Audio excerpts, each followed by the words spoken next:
Hello. Does this work? Hello. Um, I'm not actually too ugh, particularly sure how well this works. So, just again, bear with me. I'm gonna swap over my voice. Realize that this microphone in front of me is purely cosmetic. It's not actually doing anything. So again, I'm just swapping over my thing. I'm not too sure if this is any better. To be quite honest, I'm pretty sure that there's no change whatsoever. I'm going to lift this so I can free some space here. Okay. I played this game before. I played these games before. But I don't remember jack shit about it. So we're just gonna, I guess, restart. I do remember a number of things, but I don't believe it particularly matters. um, because well oh, I'm still black and white. Okay. Um, doesn't particularly matter. One, because I didn't progress that far, and two, again, I don't remember that much. So I just want to kind of capture my own thing here. If people want to pop by and like give me tips, or not even give me tips, like just talk. I'd rather not receive any tips unless I like ask. But I'm just a little guy with his little stream up to make some little memories and catch my little reactions. Emphasize the fact that I'm a little. Okay. Bear with me. I'm just opening up a thing.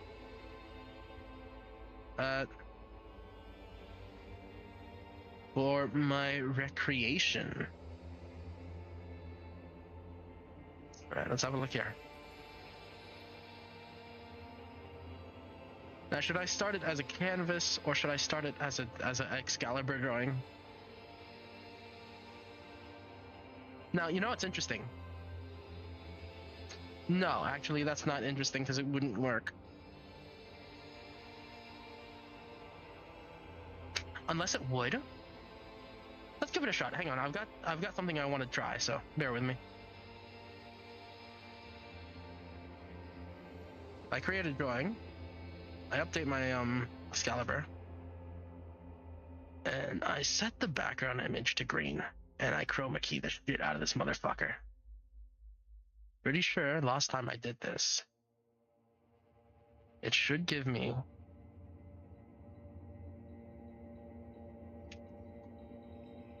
and I don't actually have the means to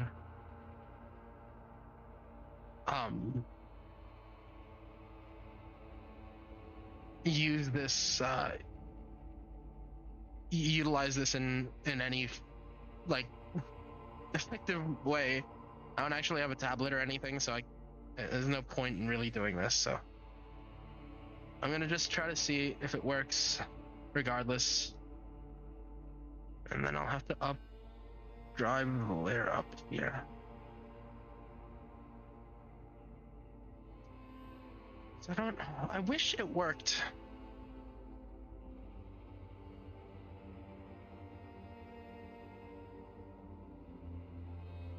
Because then I'd have to make a new layer entirely.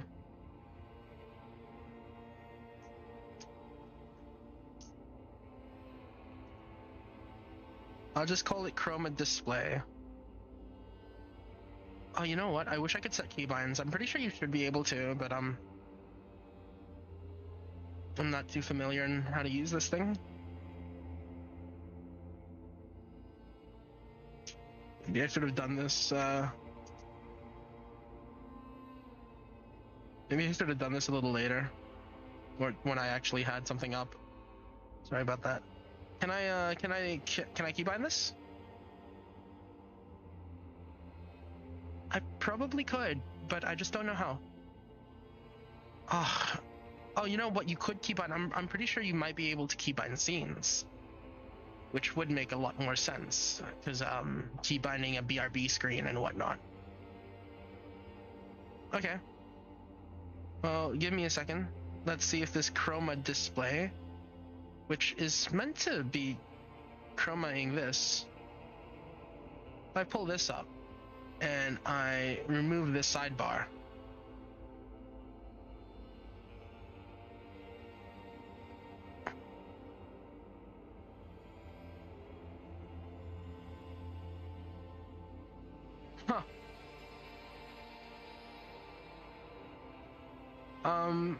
Yes. But annoyingly enough. Oh, no, that's precisely what I want, actually. So now I can take this chroma green screen, just size it up a little. There we go. Oh, it's so much more easier for me. Let's get rid of the bottom bar as well. And my fucking word count.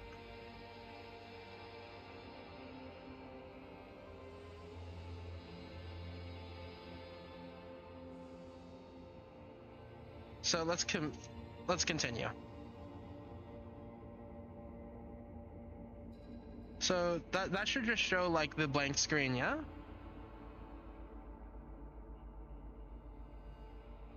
And so it does.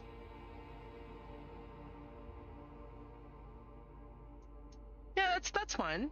I wish I had a second monitor so I could display this properly, but whatever. There is nothing, only warm primordial blackness. Your conscious ferments in it, no larger than a single I might turn off my lights to just... You don't have to do anything anymore. Fuck with the vibe. There we go. Alright, I don't have to do anything anymore. Ever. Never, ever. Never, ever, ever. Never, ever, baby. Alright. Then that's fine. An inordinate amount of time passes. It is utterly void of struggle. No ex-wives are contained within it. This time I'm, unlike the other one, I think I was just kind of role-playing and bowling with the voice here, but I am just gonna give into my me thoughts. So my thoughts, my playthrough. This is my playthrough. I'm gonna be upfront about what I think. What was that about the ex-wives? Creeps up on you. A mass lies hidden in your dead angle, soaking in some lurid acidic sauce. It's bloated and shameful. A ball of meat surrounding you. This is a terrible line of questioning, and it will only lead to more awareness. No. I want to know. I want to know more about the ex-wife. Ex-love, ex-tenderness. It is foolish of you to resurface to the loss. Not after all the damage you've suffered to get here. Some of it irreversible. Stay. Sail with me through the abyssopelagic zone. No idea what abyssopelagic means. Chat, can we just quickly write that down? Sorry. Word banking. I actually don't know what that means remotely, so this... Ew, what is that fuck-ass font? Yucky. No thanks. Local font that. And can I get a background for this as well? Because I'd prefer to have a background whenever I type shit. Okay, I guess not.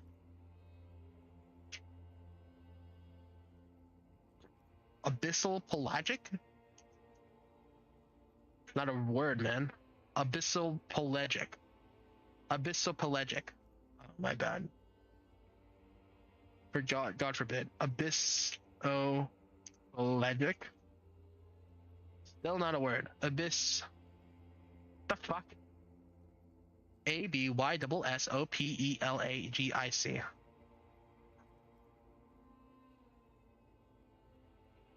It is a word?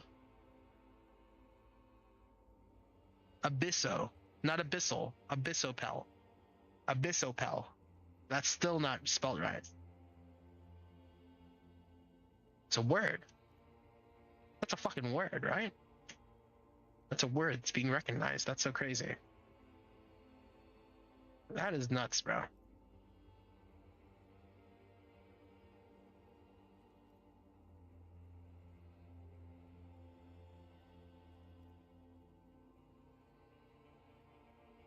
I don't actually... Let's just toggle a grid. Does that fuck with... Oh, that would fuck with OBS. Sorry, untoggle that grid.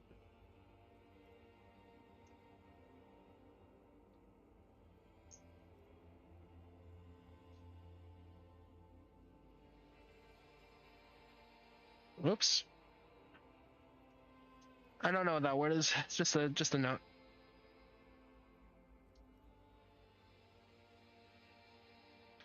No, I want to get off now. I like pain and burning light. No, I want to get off now. I like pain and burning light and wanting things from people who don't want to give them to me.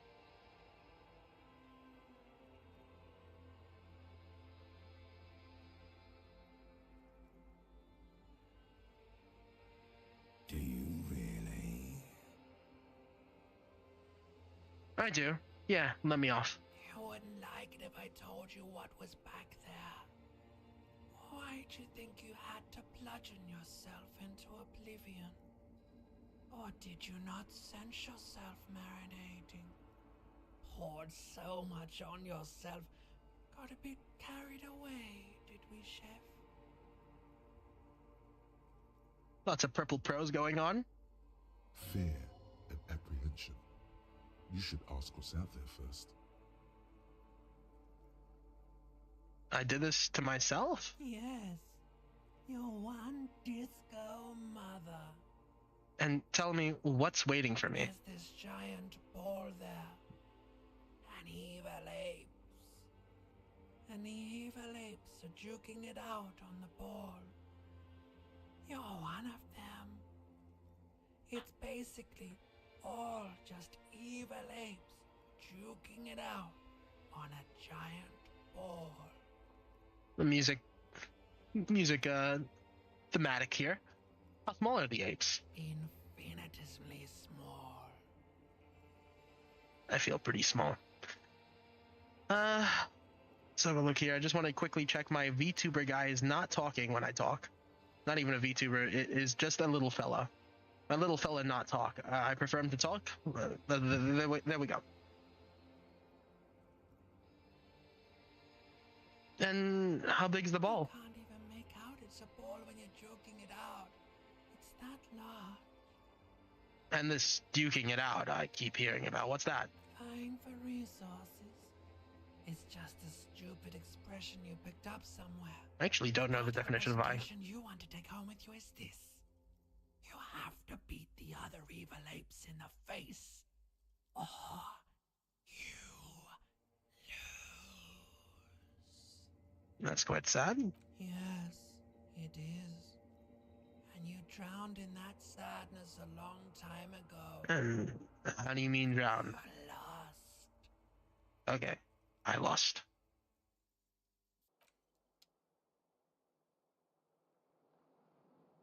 I remember most of this.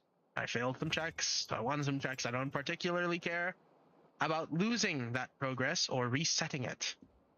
I'm happy to just experience the game, and this time I'm going to bring my full fucking frontal cortex and the rest of the brain, I guess matters too, to the table, and just try to enjoy this game a little more than I did before. I'm just gonna get in the vibes of it, feel myself, you know? It's just, this guy looks like he felt himself enough. This guy looks fucked up. This magnum-sized bottle of Commodore Red is empty.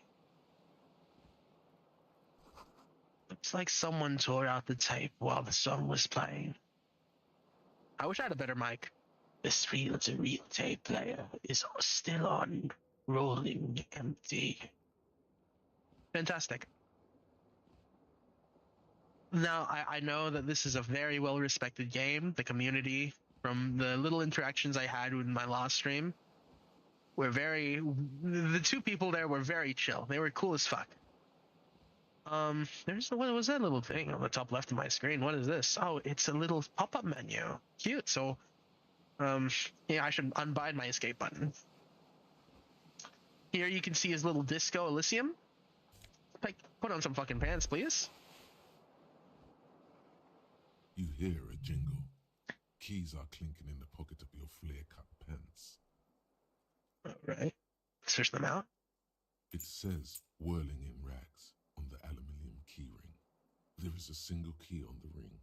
The number 1 is etched on it. It should open the door. My whirling rags.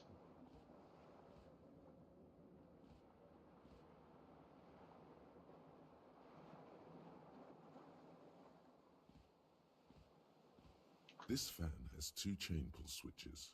One ends in a tiny fan, the other in a light bulb. A truly horrific necktie has somehow attached itself to one of the blades. Why is it a horrific necktie? What's so bad Has about it? it been consigned there as punishment? You feel as though this creature is your friend and wants to reattach itself to your neck so that you may continue your adventures together in this strange world. Save your fare. Low percent chance. I may try it. Okay. Yellow. I don't remember what the color coding for yellow means, but we're gonna go ahead and try our luck. You swoop up and catch the tie. Snap. It's released from the blade. Warning, warning. The necktie is no longer contained. No, it has breached containment. What you have in your hand is a fantastically colorful tie with 4 or 5 different patterns. Very bright, very vibrant. It reminds you of a noose. Very dark, very morbid. Okay. So what does this tell us about the previous guy? Then, right? Like, let's have a look here. What if we can just do a new note for this then? Sorry. And we'll just name it Disco Elysium. Note one. I honestly would. I might just make a canvas. I might just make a canvas. Let's make a canvas. Let's make a canvas. Let us make a canvas. Fuck it. Oh, don't look at this. This is personal stuff. There's a bunch of Teto in here. So, let's have a look. Let's make a canvas. I would rather make a canvas. I wish I could color the canvas green, but I can't. So that's unfortunate. You know, I can make green this entire thing. Be right back. Oh, I just DDoSed everything. The fuck is OBS? There we go.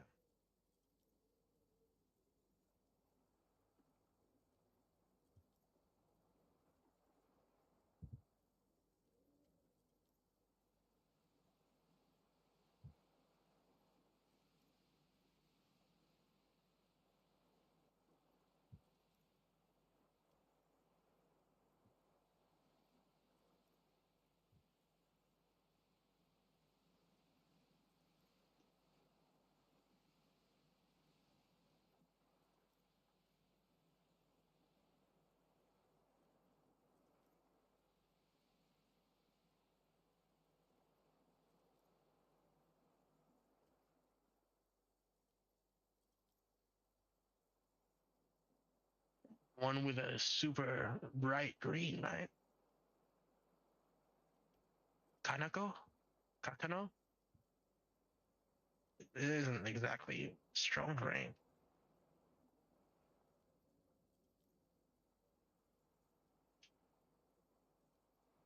This is cute. I like that a lot. Not exactly green. It's definitely halfway there. Oh my god, this is beautiful. Okay. Did find something. Not exactly what I'm looking for.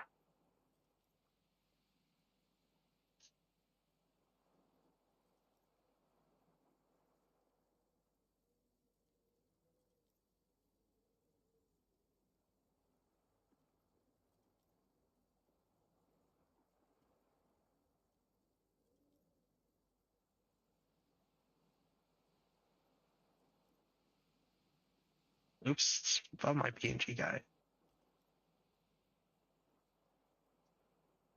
Um,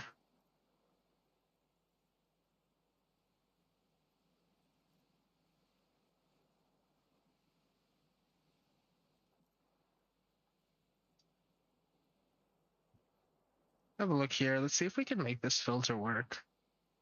Not even for...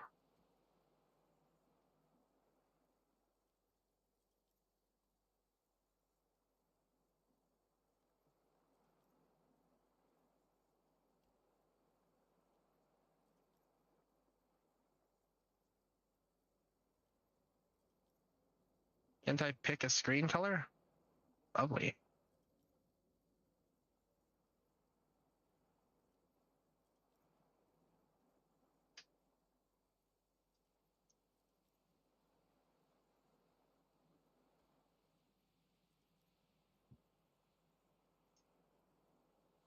Okay, but now that this is up, the game capture is no longer showing.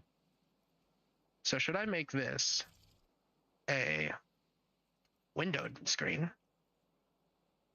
I wish I could make it windowed borderless, but apparently we're living in a fucking pre-window borderless world. Hello? And then I can just game capture this window here specifically and project it beneath it.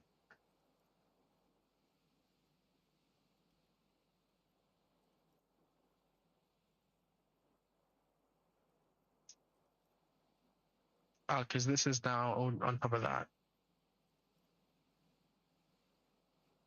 Yeah, there we go. That works. Let's just shut this down. Let's just drag this a little up. Or not.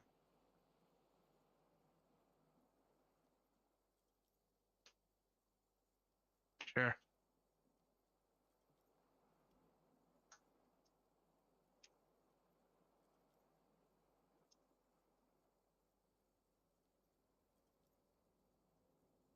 Not reading, is it? I tried.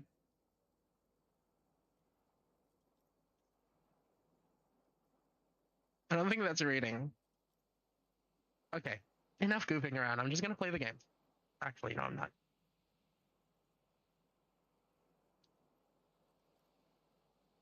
I'm just gonna remove the filter. And we're gonna stick with this very colorful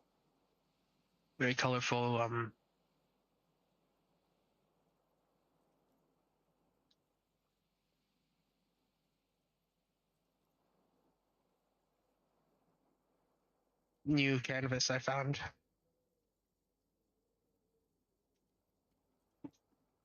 So we have a protagonist here. And this guy, he's a funny fellow. What do I know about this guy? I know that his memory and identity is erased.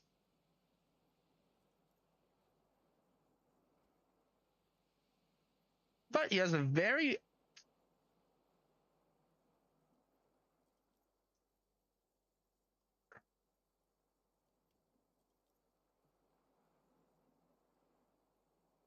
okay. Let's make that a dot point. Very vibrant tie. He chose to wear a very vibrant tie as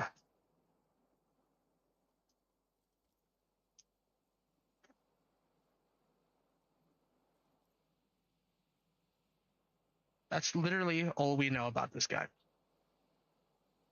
All we know about this guy. Keep that in mind. We'll just keep progressing. And yeah, let's just make this full screen again since we're not concerning ourselves with that. I could do it if I had multiple monitors, but that's just not the case at the moment. Oh, and the lightning bolt. Terrible mistake. Turn the lights off immediately. You can practically feel the photons burning a hole in your brain. It's just a little hangover-induced photosensitivity. Don't overreact. The lights are off. Alright, let's just turn it off. The On the fan. blades come squeaking to a halt. Pull on the The fan switch again. must be broken because nothing happens. The air in the room is starting to feel like vaporized urine. Fuck. The switch must be broken Shit. because nothing happens. Vaporized urine, brother. You must stink like fucking booty cheek asshole. Right to business. That tie went immediately onto our neck.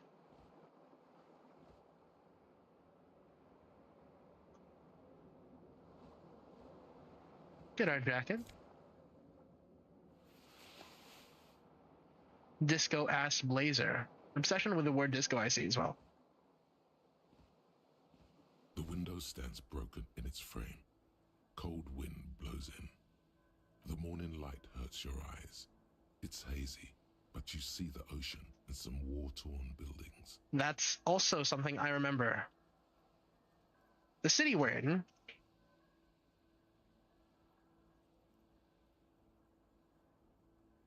The city / setting we're in is war-torn. As if like a bunch of small little angry, upset, evil apes was once here.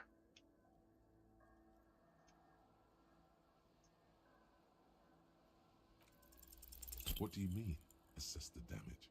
How would you do that? What are you even trying to do?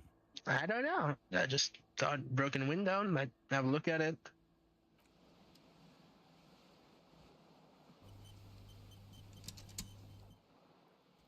I don't remember failing that many saves in my previous one. I remember failing one that hurt. It bothered me, and I do remember what happened. Wonder if it'll pass this time. And this whole run, I expect that I will not be doing any sort of resetting. There are clothes here. That brings 1 conceptualization and -1 suggestion. And a mirror. A mirror hangs above a bent and broken sink. In a fierce discharge of masculine energy, someone has ripped half the faucet off. What a manly man. Hot water sprays from the base and steam covers the mirror. You cannot see yourself, just the outline of a man. A silhouette of a very happy fella. Suddenly, you realize you have no memory of the face that awaits you there. Terrifying. The soft vapor. That is severe brain damage we've gotten ourselves into. Really? Nothing? Really? All recollection of the person you are, the people in your life, and even the world you're in has drowned in a sea of blood alcohol. Fantastic. This was no mere night of drinking. It was a deluge of world-ending proportions. I don't know what the word deluge means. Okay, 2 words that enter our word bank today. That's deluge as well as abyss. Abyss. Oh.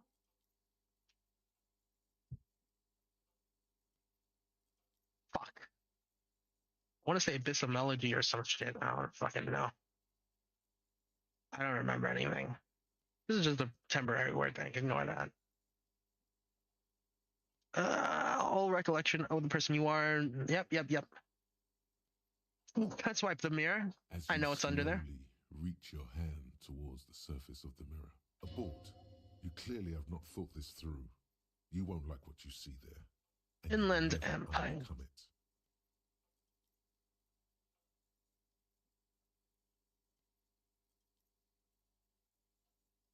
Yeah, there is definitely something wrong with it.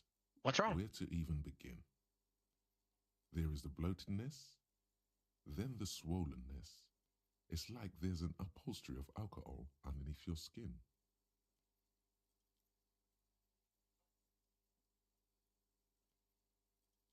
Bet you are.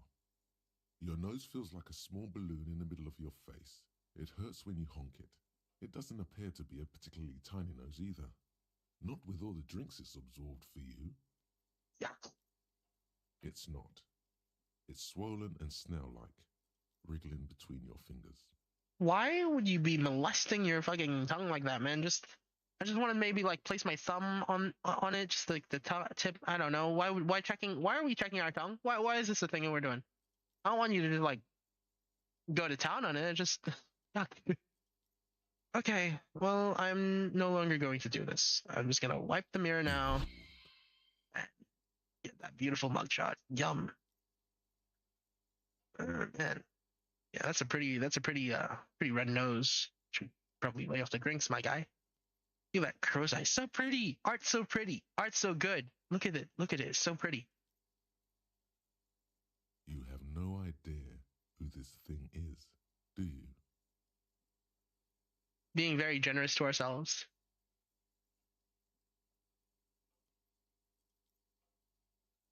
This is the face of late stage alcoholic. Let's be down to earth. Too late. Face. Or wait, is that an expression? Are you trying to make an expression with that face? Let's just try to be boring and grounded as much as we can. We'll give in to funny ideas as well. We just want to give us the happiness, like the goofiness to be lightweight, but not go fucking absolutely insane. I think we're just gonna get ourselves grounded. I'm not making it. It's making itself, yeah. Please stop. It's horrible. You're scaring yourself. Okay. Oh my God. You can't stop. It's like it's not even voluntary anymore. You have worn that grin into your face and now it won't come off. What does it even mean? What is the emotion you're trying to convey?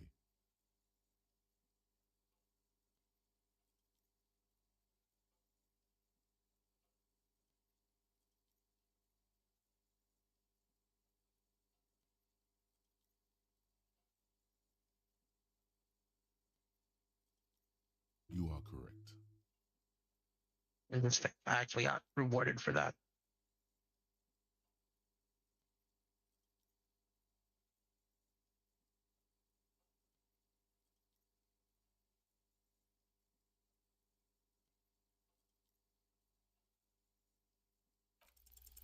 Like the rest of you, it comes from a bad place somewhere in the past.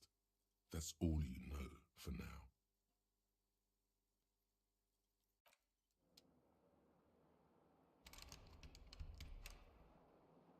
We know.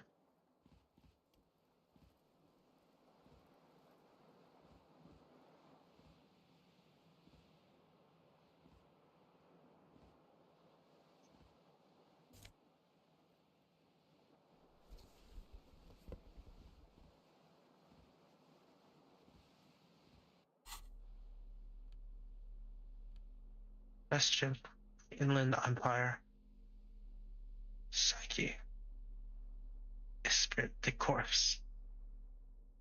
Electrochemistry. Savior Fair.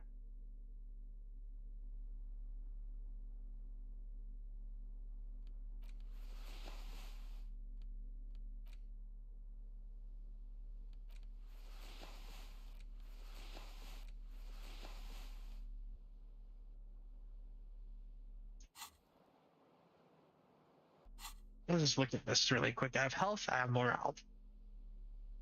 So I don't want to fall into a psychosis. I don't want to fall into my heart not beating anymore, otherwise known as death. Please.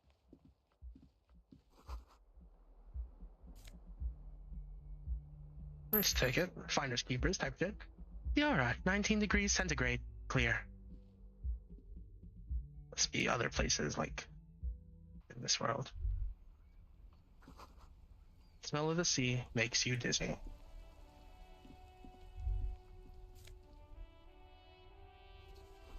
A gusty briny wind washes over you. There they both are. Two identical shoes, both copiously green and indiscriminately snakeskin, reunited on your feet.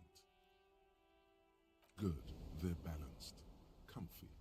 Feels like the only good thing about you right now, truth be told. It's supposed to be nice to have two shoes.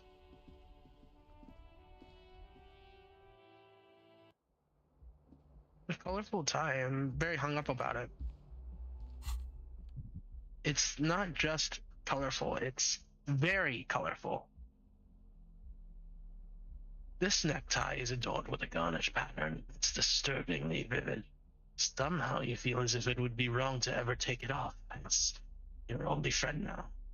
You will betray it if you change it for something as boring as a scarf. This will never leave my side. It means something. It meant something to him. It probably still does in the reaches of his mind, seeing as it's a vivid. Oh, it gives him the vivid imagination. It makes him fucking psycho. Interesting. Let's have a look. Looks like someone skinned this blazer off. Looks like someone skinned this blazer off some long extinct disco animal.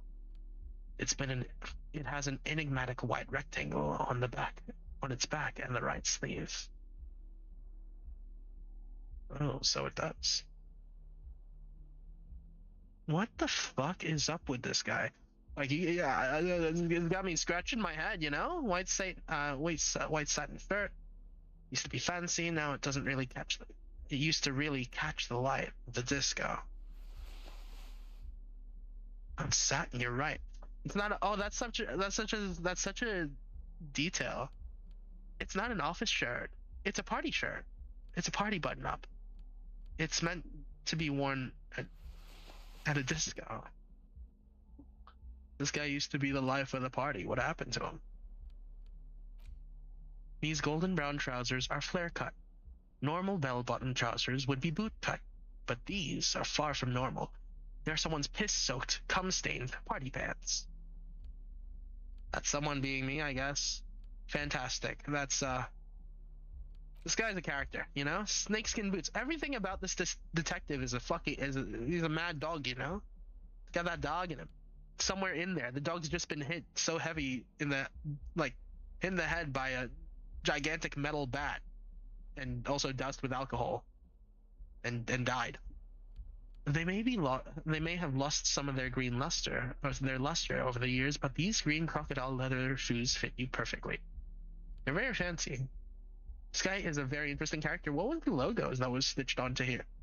That he seems to have gotten rid of. This guy probably stinks like dick shit. Can we keep proceeding? Looks like it. Hello, officer. Hello, ma'am. March, year 51.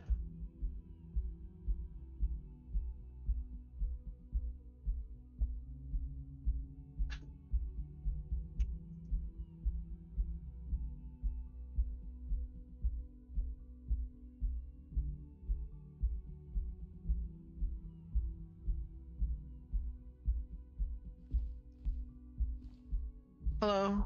The young woman raises a cigarette to her lips. Officer? Oh, sorry.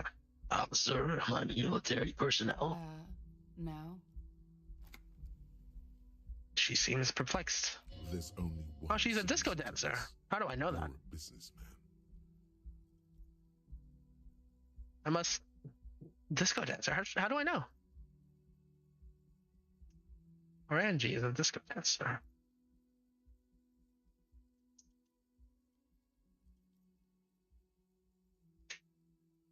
How do I know that? That's interesting.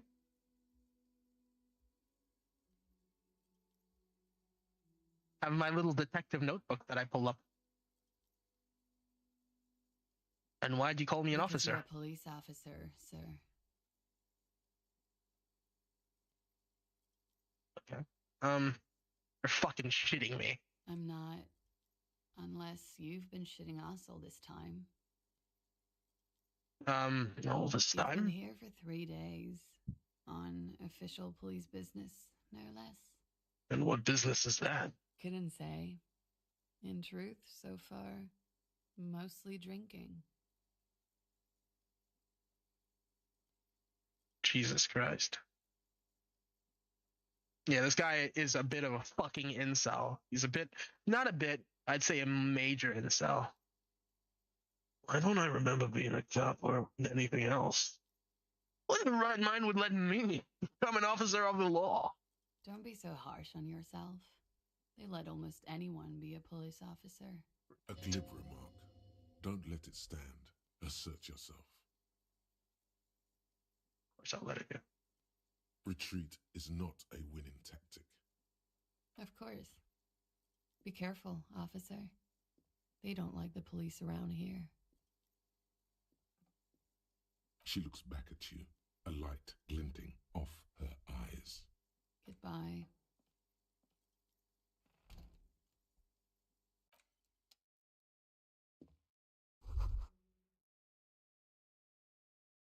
You should pick that fat, juicy cigarette butt from the tray, light it up, and smoke the living shit out of it. Okay. Who knows what you are? A monster, a murderer, the gnome of Jeroma?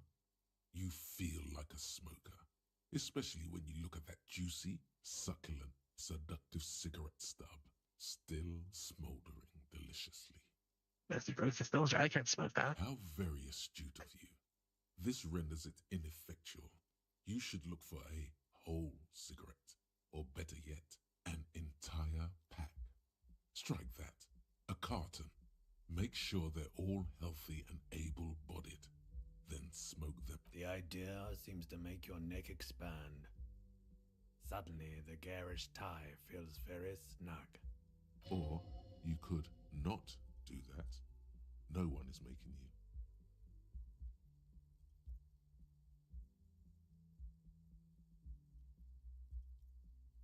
I'll think about it. Good. Thinking about yummy cigarettes in your mouth is the next best thing. Make sure you think about juicy sticks of tobacco all the time, though. It doesn't count if it's not all the time. I think I'll be doing that And then. when you're done thinking about them, graduate to getting them. Plus, smoking them gives massive bonuses. Massive bonuses to what? What's that? We'll see about it.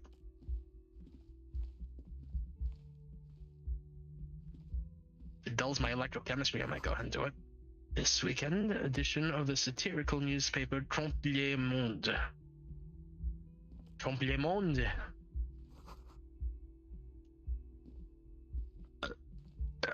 My bad, G. I ain't gonna spend my time here.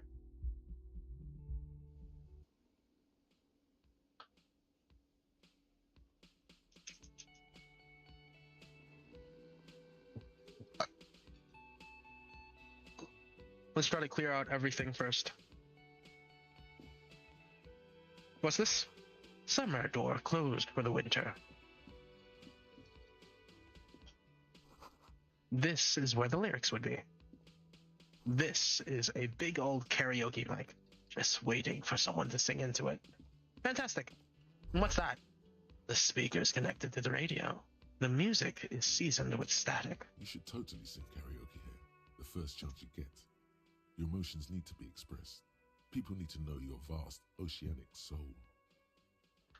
My soul's cubic content is obscured by the hangover, so I'm not too particularly Of sure what course, you want me to at do. this point, precise measurements of your soul can only be performed from the outside. It needs to be heard. Okay. Through a PA system. I don't know about that. By other people. Okay. Whether they like it or not. Ram it up their ears, says your adrenaline gland. Violently express yourself. What should I sing? You have not yet stumbled on the right lamentation, but it's out there. It'll come to you. You will wreak havoc with it. Don't worry. Yeah. Lamentation sounds good. I'll get to gauge my soul with that. Right. Wipe that smirk off their face with your sad, tragic song. Who's laughing now? No one.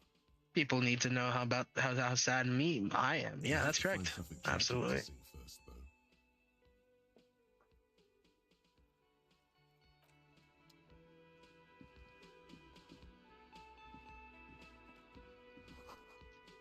This is a water cooler. Large bubble is rising to the surface. No Safed. The menu has been wiped clean. Only the word Monday is written on it. Hello, sir. In his late 20s, stands behind the counter, inspecting a stuffed seabird. As you approach, he gives you a sideways glance, then looks down again.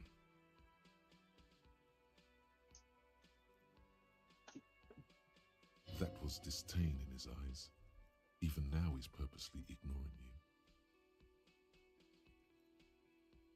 you. You the bartender? No, I'm not the bartender. I'm the cafeteria manager. Mm-hmm.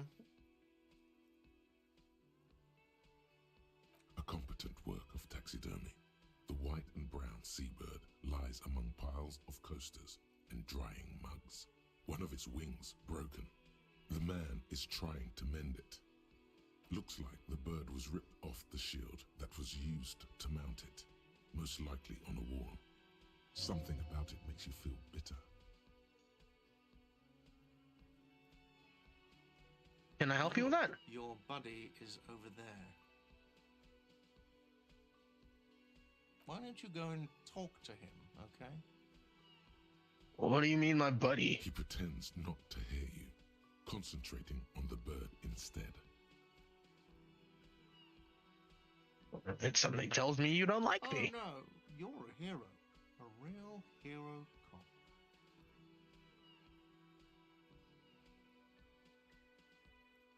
You're being sarcastic. Can't we just... Or did you ride in, take the body down, solve the murder, and not trash my hostel room? Oh my god, I did all those things? No, you see, actually, you didn't. You haven't done anything even remotely useful since you got here. What have I been doing? Have you seen me around? No, I haven't seen you around. I'm not always here. I wish I could say sorry, but I just can't. What a fucking shame, dude. Something's nearby? What am I...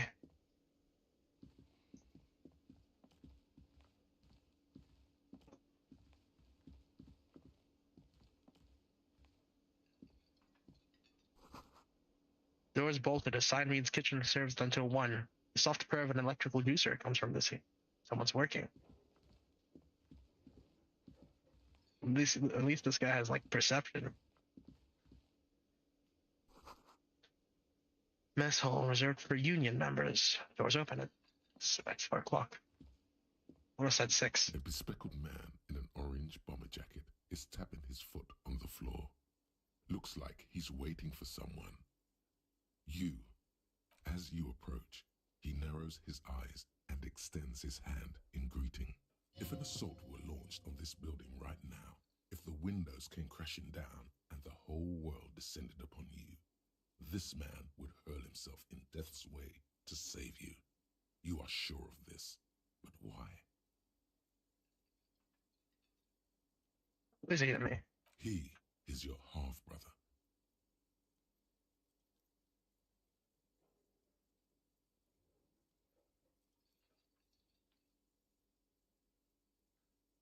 Hello, I'm Kim Kitsuragi, Lieutenant, Precinct 57.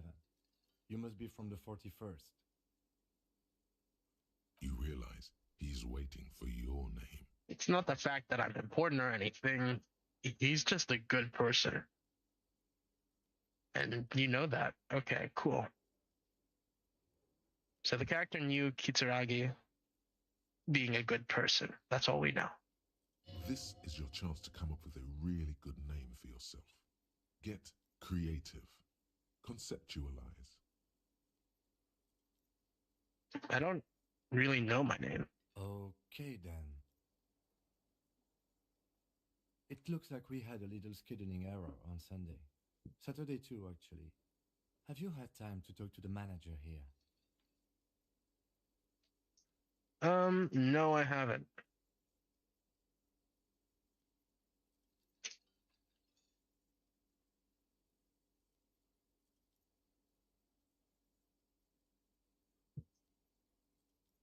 No. Then we should ask him for a rundown of the area.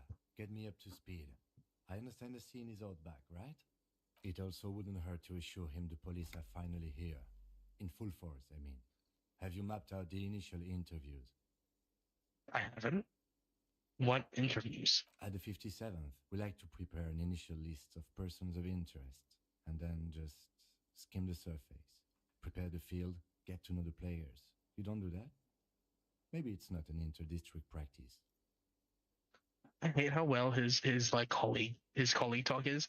Like when you start and get into a job, I feel like a lot of people talk like this. Like they know the ground, they know the feel, they know everything about the job, they know the ins and outs, they know the teams, they know the works, the everything about it, and you're left in the dark, and you're just kind of like fucking panicking in this fucking the throes of the sea as it fucking drowns you out, and you're like, the fuck am I doing? Because what the fuck am I doing? No, I haven't at all. Okay, we'll have time for that after we take a look at the coroner's case. Have you removed the dead body from the tree? No. So, the body is still in the tree. This is the first time you detect a weariness in the lieutenant's voice. It is obvious he would have preferred for the body to no longer be in the tree. Yes, same patches as I do. It's the cops. Unless that's just a detail thing, that is the same patching as I have. But back on the left, but not on the right one. My one's on the right. This is a white, like, patch on the back. What's that? Okay. Whatever. Well, Whatever. it has been hanging for 7 days straight. We should go there as soon as we are done talking to the owner.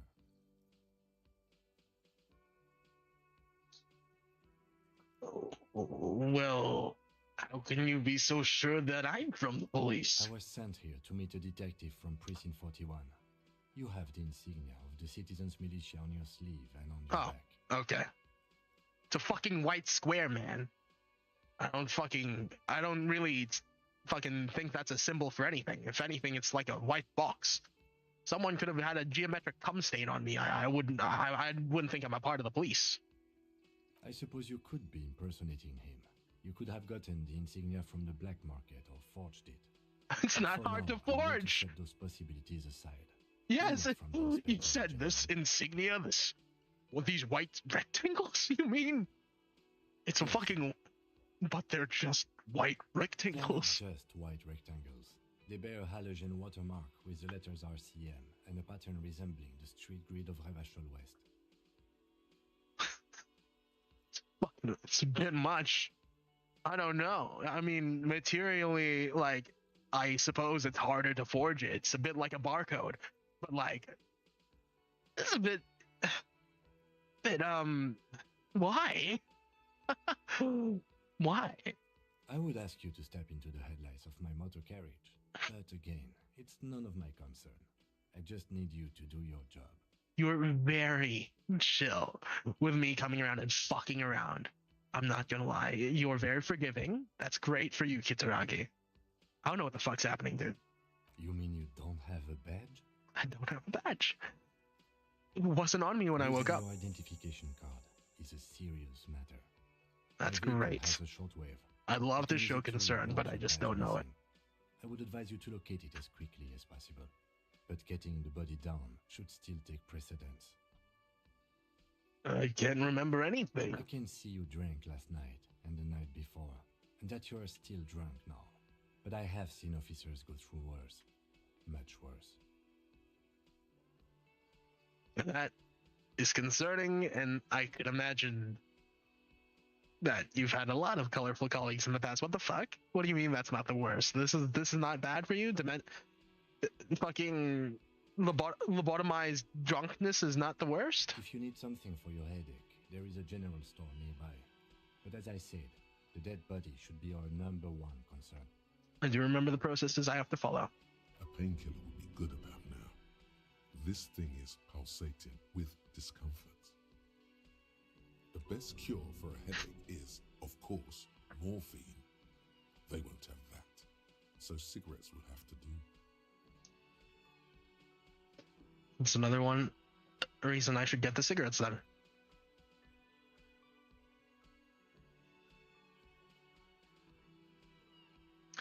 Just give me a rundown, maybe. Manager. Then we go out back and take the body down. After you, officer. Lieutenant Kitsuragi is now in your party. You can talk to him whenever by interacting with him.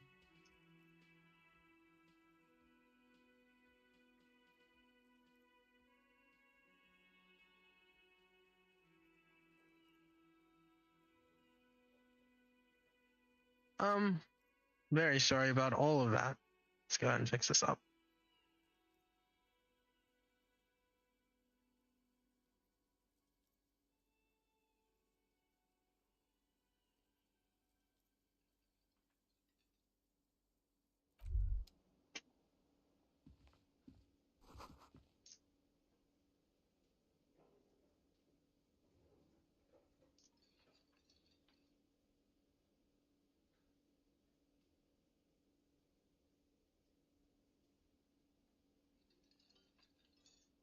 Okay. Hello, sweetie. Wait, who's Sweetie? Sweetie. Why, you are, officer. I'm no sweetie. Look at me. You're a handsome man, officer, with your mustache and your chiseled jaw and that silly dimple on your chin.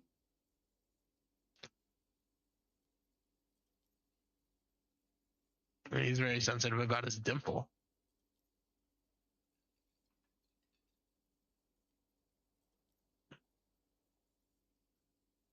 That stupid dimple's only brought me suffering. But, inside thoughts, inside voices. You must forgive me. I'm getting so scatterbrained. I completely forgot to introduce myself. I'm Lena. My husband Morel and I are staying with our friend Gary just down the street, but Merle I'll Earl. come here for tea when they're away. Right. This Lena is wacky enough for the motley crew.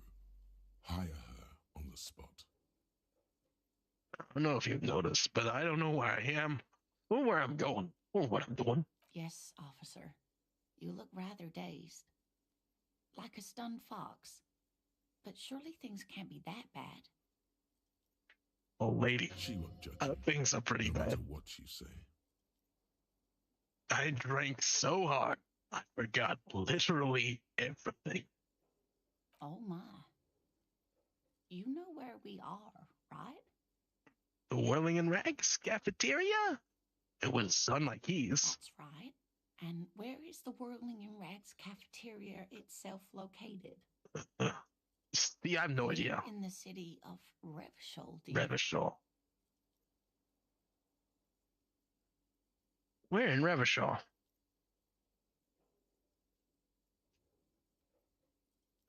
Pretty name, pretty place. It's war torn.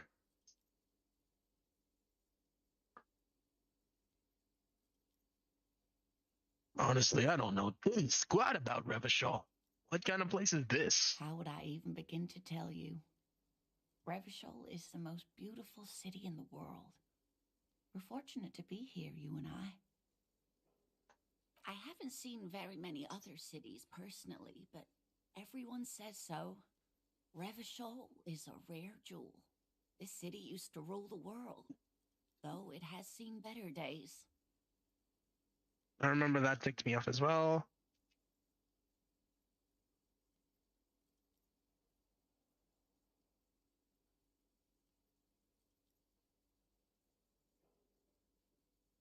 That reminds me of a certain city. Country even.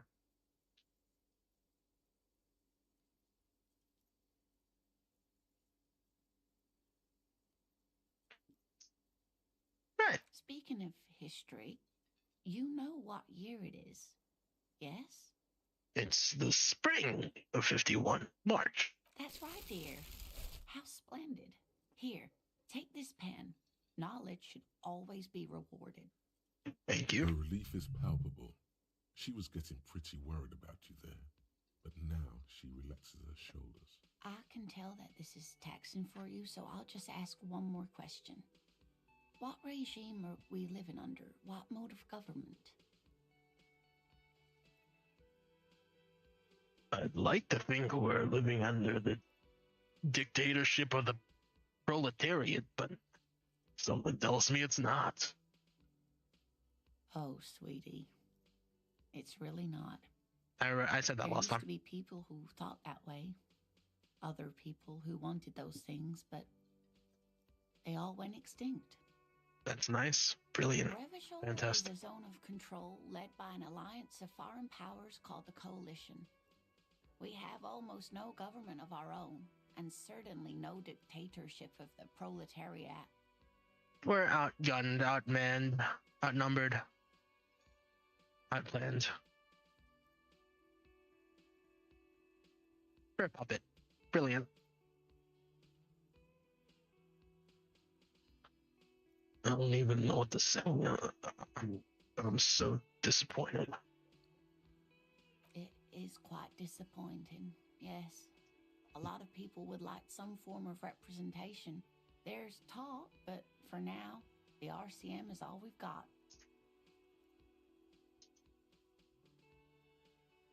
I don't know what that is.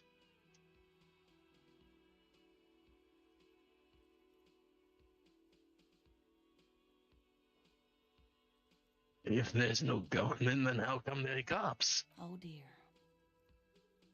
And you were doing so well. There aren't any cops in Revachol, not in the traditional sense. The status of law enforcement has been a complicated matter since the revolution. But we should stop for today, sweetie. You look like you need a break. Besides, I'm not the best person to explain the big things to anyone. She's scared now. She's realized you really are brain damaged. A defeat, I'm afraid. The people of this archipelago tried to build something new, something different. The rest of the world didn't like it, so they came and ended it. This was 42 years ago.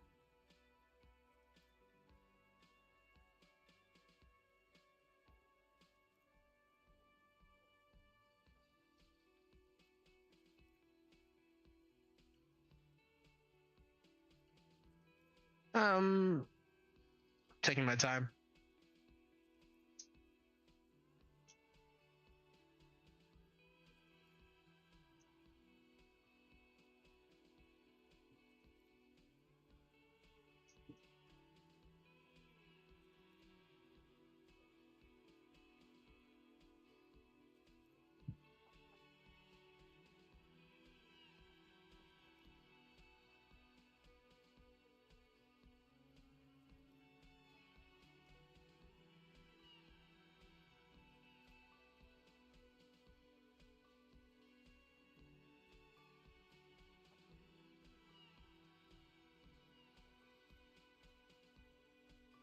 Does that have to do with there not being any cops It has around here? something to do with everything. I really don't know how to explain it better. I'm just a poor woman, she thinks. What do I know of these things? And how can I help you?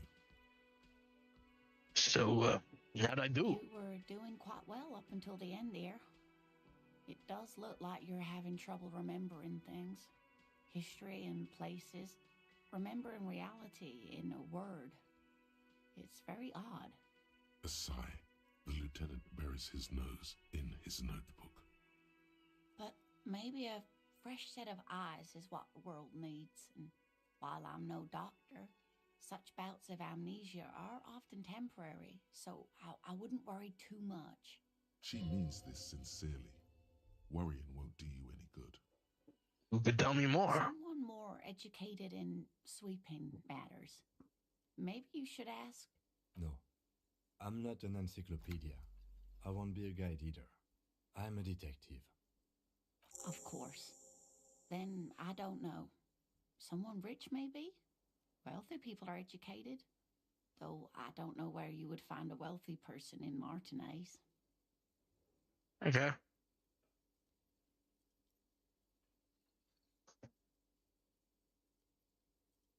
We're in Martinez of Revachol.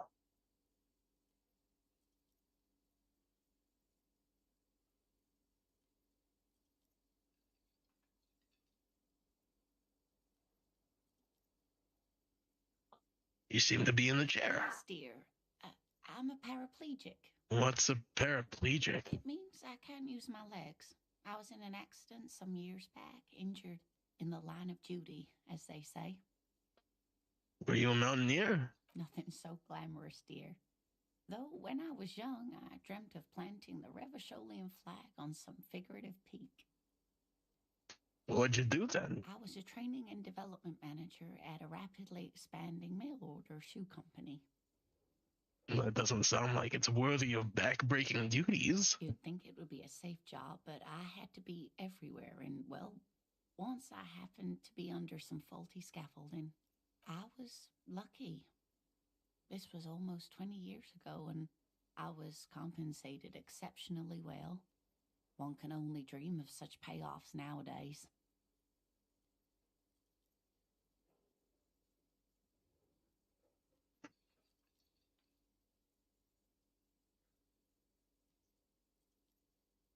That's quite all right. I'm used to people asking questions. I know they're thinking about it anyway.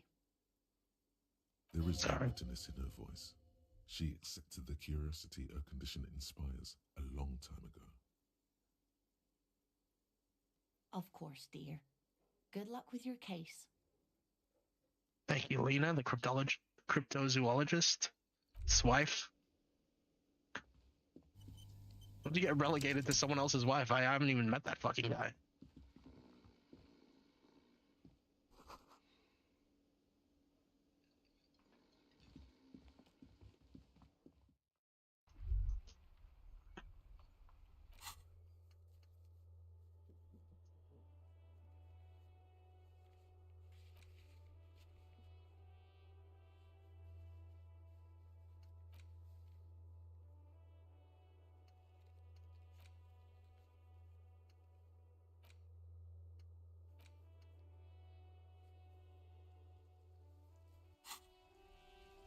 All around you, rain falls on the great city of Revachol. Rain drips from the eaves and floods the gutters, washing the filth away. The spring thaw must be here. The snow is melting. What am I doing? Looking up at the sky, cold water dripping from your hair. Grey sky like great battleships, clouds colliding with one another. Rain falls down on the world. Your shirt sticks to your chest. The shoulders of your disco blazer grow heavy. The cold finds its way in under your skin. You shiver, and the city shivers with you. You're not dressed for this weather. You should get an overcoat or a patrol cloak. Sheets of rain over the water, a flight of stairs leading into the ocean. Wave after wave washing the coast of Martinaise, with its motorboats and gently swaying reeds. The ruins of a half-sunken sea fort crumble on an inlet beyond the Bay of Revachol. Ghosts rise into the sky.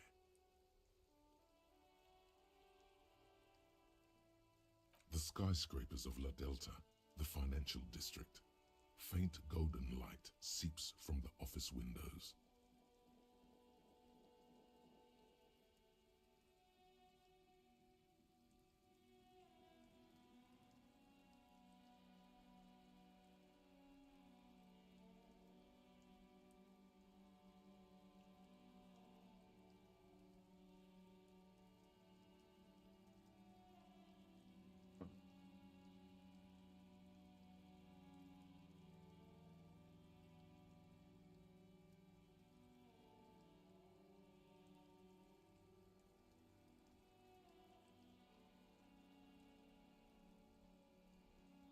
Will you ever go there?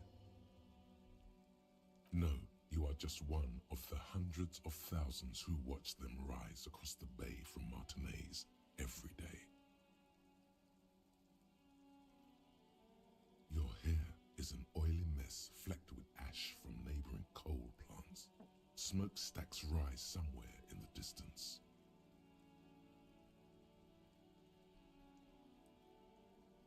That made me unbelievably sad. Really hammering it in, huh?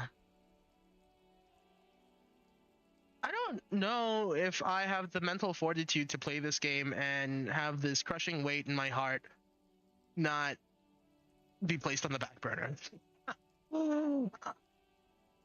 Like, sure, I want to cerebrally,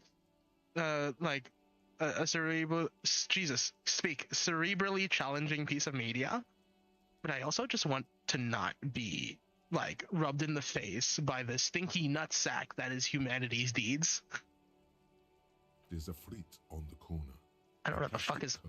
I don't know what a fleet is. Stop using fancy words. Counter by the window. Beyond that, the strike breakers have gathered.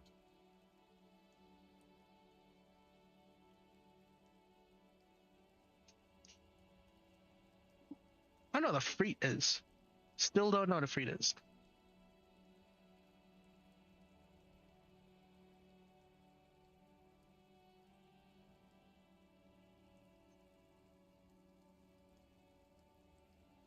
The great gates of the industrial harbor are locked. A chill runs down your back. You shudder like an animal trying to shake water from its hide. You shudder, looking down at your feet. Dirty rainwater runs veins into the plaza's snow. Two green snakeskin shoes stand at attention on the mosaic paving of the plaza. That noise is time progressing. What's the one? Typeside apartments. Tower blocks crowd one another. 4.46mm bullets still lodged in their war-torn stone walls. Hallways collapse from the mortar hits of a war that was lost long ago. Clotheslines go to waste in the rain. Radios play. A yard. Rain falls onto the roof of a woodshed. Coal leaks into a puddle beneath a dead man's feet. He swings from a tree, bloated. Droplets of rain slip from his cold cheeks. Are these Fritz? These little yellow cages?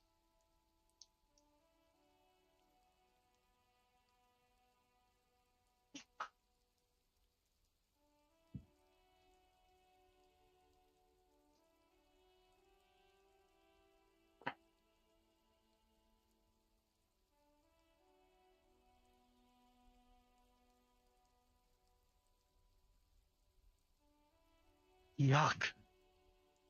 It's all just fucking raining down fossil fuels, basically. Just fucking liquidized coal. That's foul.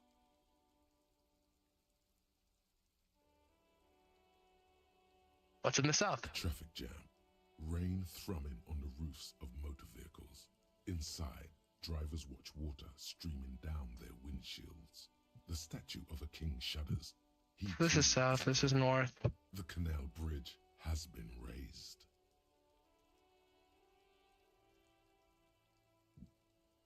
This is south, this is north. This would be...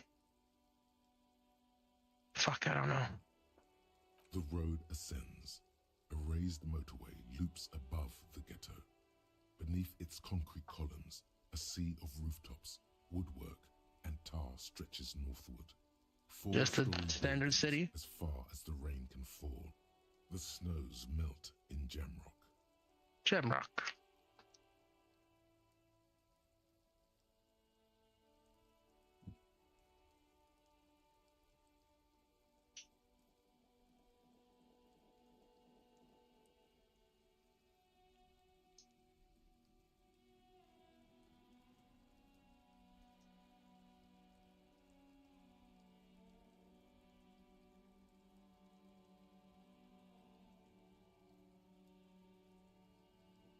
Revachol is the capital of the world. Jamrock is the capital of Revachol. Droplets form on your eyelashes.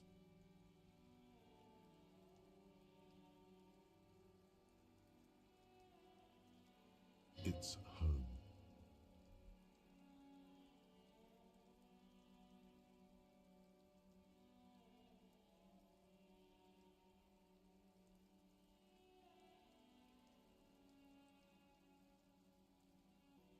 Am I not there? To be in Martinaise, where no one goes, at the runoff point of a long-forgotten canal, in the whitest part of town, in the shadow of the day the revolution fell.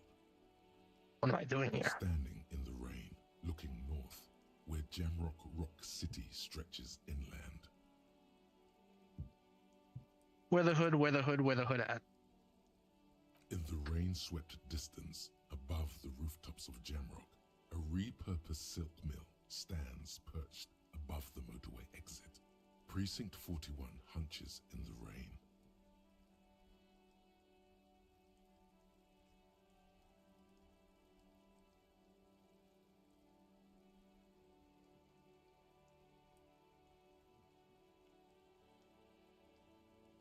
Satellite Officer Jean Vichmer rushes down the precinct stairs, umbrella in hand. It's unopened. He doesn't seem pleased about the spring rain.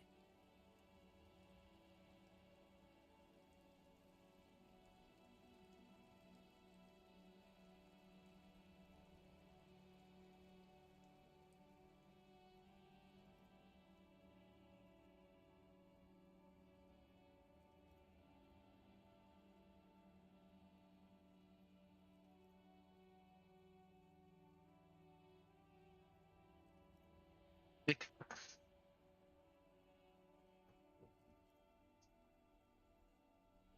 Okay. Trying to dedicate my brain to this, you know? On the bridge, Officers Torson and McLean are standing guard. Torson wears jeans and a fishnet wife beater. Satellite Officer Vichmer passes by, and the young man remarks to him.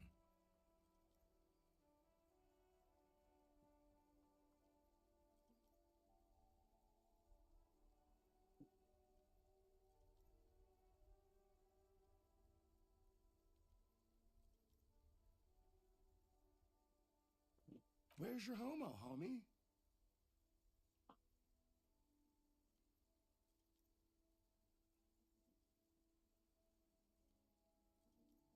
As an officer, they really do let anyone become an officer.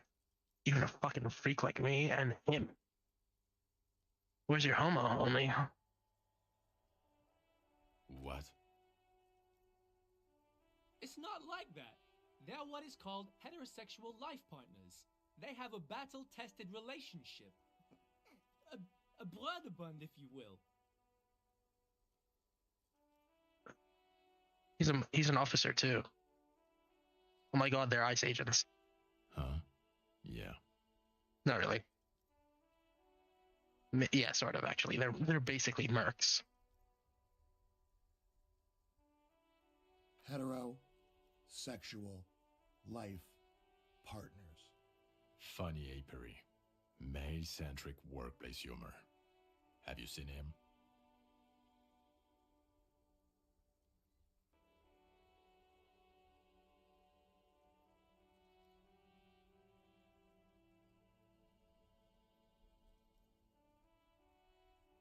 Is there something wrong?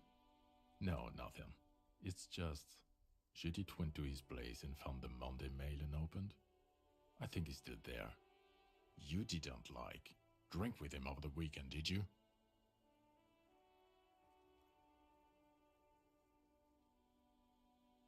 That would be irresponsible. With that animal? Never again, man. What is he, still down there? In, south of the interchange? What was it? In Martinez. He's in Martinez. Your vision blurs. You wipe your face with your hand. The rain stings your eyes, making you look up and blink. Coalition aerostatics hang like apparitions under the cloud cover. Way up there, where rain forms, rotors flutter silently. Your sight clears. Collapsed storm drains, old sewage systems flooded with rainwater. Hidden weapon caches from the Revolution. Doors leading down to Leroyam. The catacombs to which, for 3 centuries, they delivered the blue-blooded dead. The blue-blooded dead. The Revolution. Doors leading down to Leroyam. The catacombs to which, for 3 centuries, delivered the blue-blooded dead.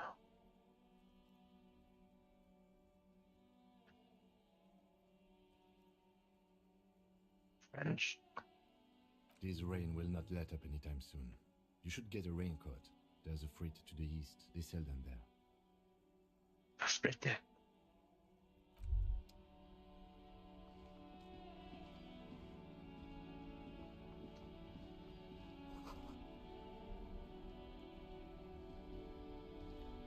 the RCM in Martinez.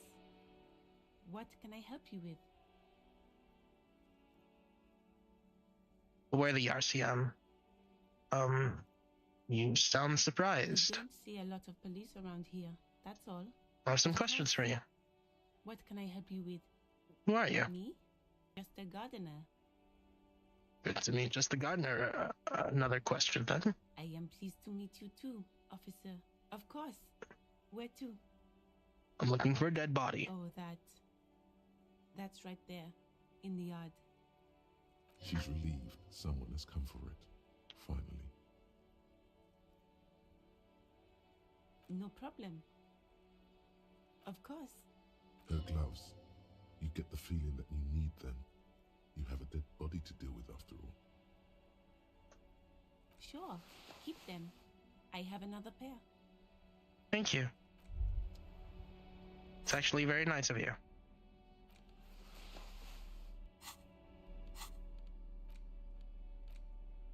A pen with a green ape on its head. The ape has its eyes closed. A kind expression adorning its face. It seems to be meditating.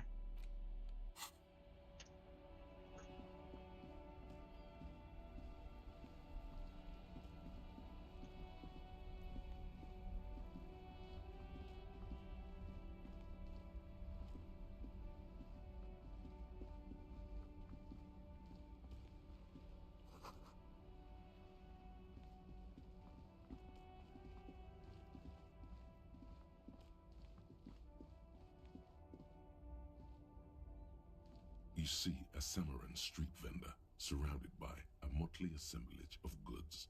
When he realizes you're looking at him, his face breaks into a wide, welcoming grin. The name Sileng is embroidered over his breast pocket. Happy shopping, officer! Everything's cool here. Everything's cool. The goods are cool, the customers are cool, the place is cool. And one more thing, officer? From out on the bay, a cool wind gathers. It sweeps into the city, tugging at the textiles hanging around the stand. You're very cool. Bang, bang, bang, bang! You think I'm cool? Oh, yes! You got style. You got personal style. You know what you like. Consumerist kingdom. You like premium menswear. Look around and browse. Everything looks cool on a guy like you. Take your time. Don't be distracted by the flattery and funny man act. Questions. Only the coolest goods in Revachol. I've got sneakers, speakers, extremely comfy pants too. Try them on right here. No shame, only freedom. You have a permit to sell all that? Joke, officer! Here we don't have permits. Just economic freedom. Take a look around. You glance around the decrepit buildings, the miserable weather, the sidewalks strewn with sunflower seeds and a dust-choked air. It's beautiful. Beautiful freedom. Is it true he doesn't need a permit to sell? It is, yes. Anyone can set up their shop whenever they feel like it. Whoa. That's right. No permits, no bureaucracy. That's why this city and its law officials are so cool. But what are we doing here if there are no permits? If you wanted to be cynical about it, you could say we are here to protect the interests of property holders. I am not, however. That's nice for you. My man, officer, you make all this possible. Without you, this climate would be extremely bad for business. You're part of the Gossamer state.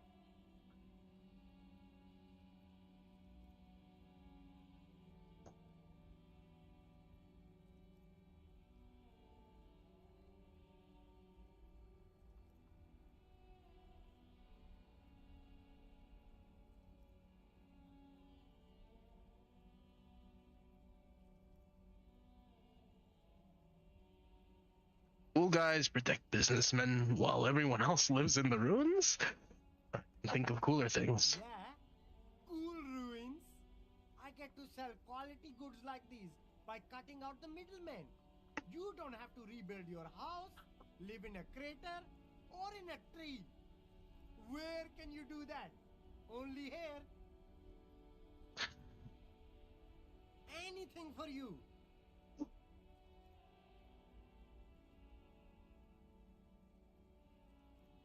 Where are you from? Me?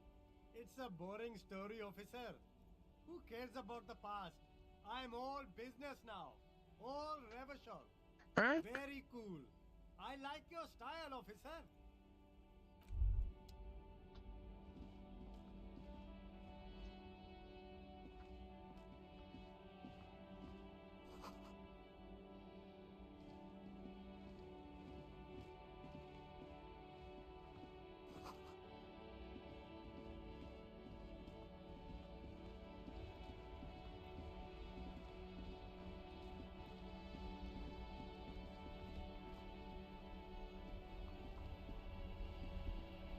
Yes? I think you should tell me about the case. What do you want to know? Literally anything? Maybe you can tell me what you do know to help me narrow it down a bit. I know nothing. Do you want me to brief you? A brief would sound good, yeah. 3 days ago, the RCM emergencies desk received a report about a security guard who was found hanged in Martinez. An anonymous caller said there was a dead body behind the Whirling in Rags hostel cafeteria. The cadaver had been there for 4 days. No one had come to investigate.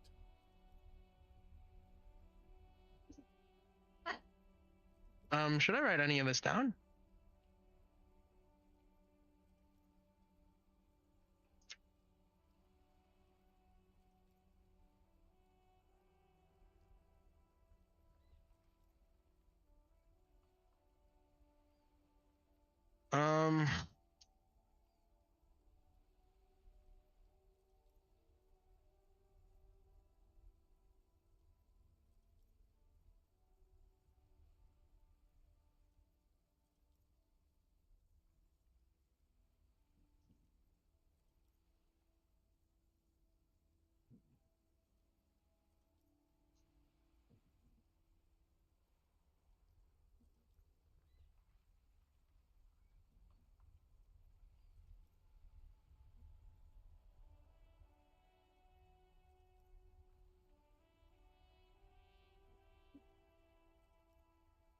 Cool. During that time, the victim had been stripped of his belongings. The caller did not identify him, but used the word lynching. There is an ongoing labor dispute between the local dock workers and the logistics company Wild Pines. I was told we should approach the death as part of this dispute. Union company.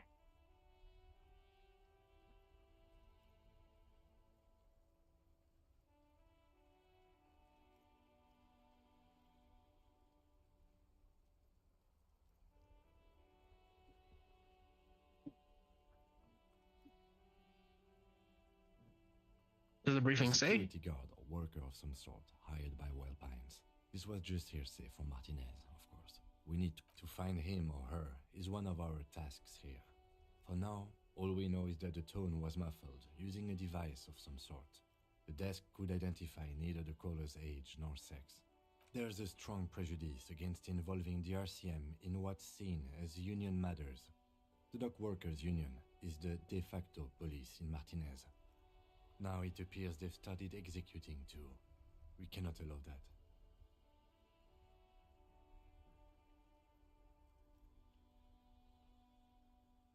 Okay, well, we are police officers. It is our job to find a killer, so that's what I intend to do.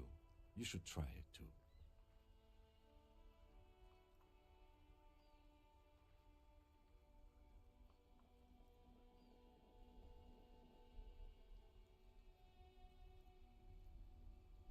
Good.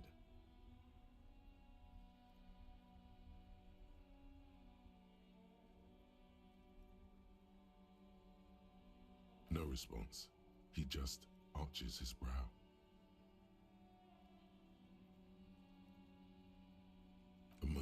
passes. The lieutenant glances at the sports watch on his wrist.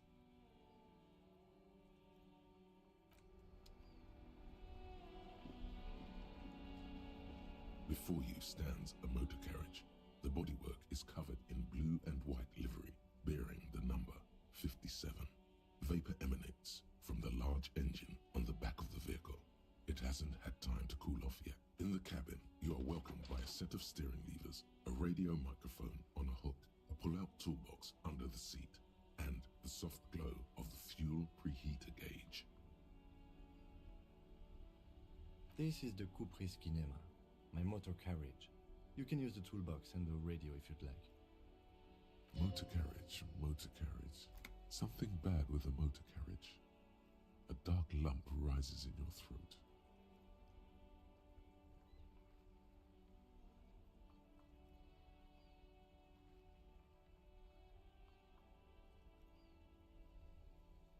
I don't know how to spell. Let's not talk about that. Do all policemen at the RCM have a cool motor carriage? The motor car does provide most of our patrol vehicles, yes. It's very nice.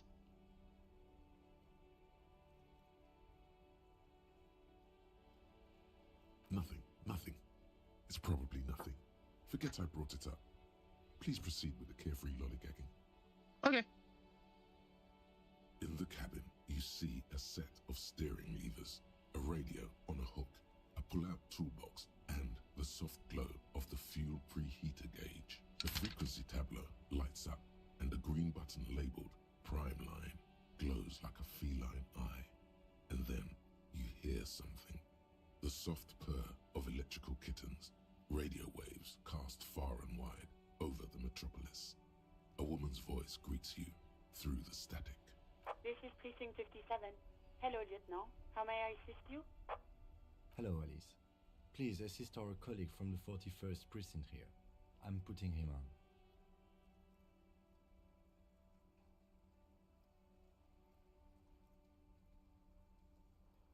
This is Officer Alice Demetri, Precinct 57. How may I assist you? Just a second, officer. 10-2, 10-5. This is 41st. Come in. Over. A scrawny old man sits in a dusty cubicle, smoking, with a large white rectangle sewn on his vest. In front of him is a box-shaped apparatus with an array of wires and antennas. The radio switchboard. 10-4, what's your status? Over. 10-18, 10-20, over. 10-18, 10-20, over. State your message, sir. Over.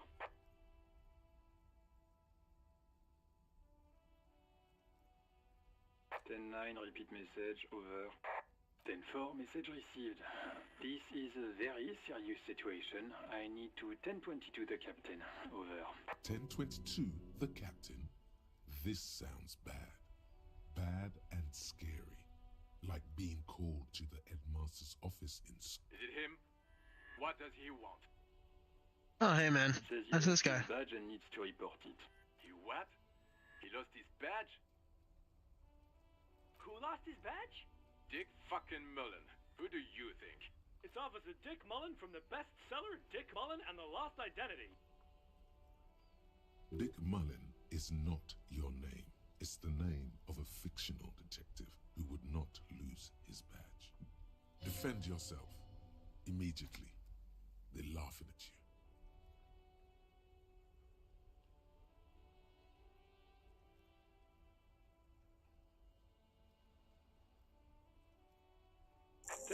I hear you, officer. I'm just going to make a note here that you are in pursuit of your misplaced badge. Over. Fuck me. Mac, come here. You've got to hear this. Dick Mullen lost his badge. What's going on? Super Cop here lost his badge. He lost his what now? His badge. He lost his goddamn fucking badge. 10-9, come again. I did it. New heights even for Captain Sober. Ask him. Ask him if he's lost his gun, too. Sergeant Orson wants to know if you lost your gun too. Check your pockets. Check your... Holy fuck. You don't know where it is, do you? No. It's gone. Oh shit. It's not fucking on you. Oh wait, no, I remember where it is. That's okay. I think I know how to get it. Sweat it, Bratan. You don't need a gun to have fun. We can still have fun. It's not all over. 10-9, come in, officer. Did you get my question? We were wondering about your gun. Over. Fucking we ball! Even before you can get the words out, everything gets scrambled in your brain.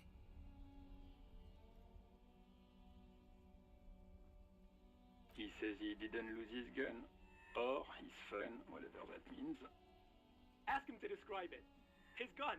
Not his fun. Just the gun will do. Satellite Officer McLean requests a description of your weapon. Over. The fuck do you need a gun for? Look at the pythons on your arms. You are a gun. Oh, request a description, huh? We'll give him one. Describe the plasma gun.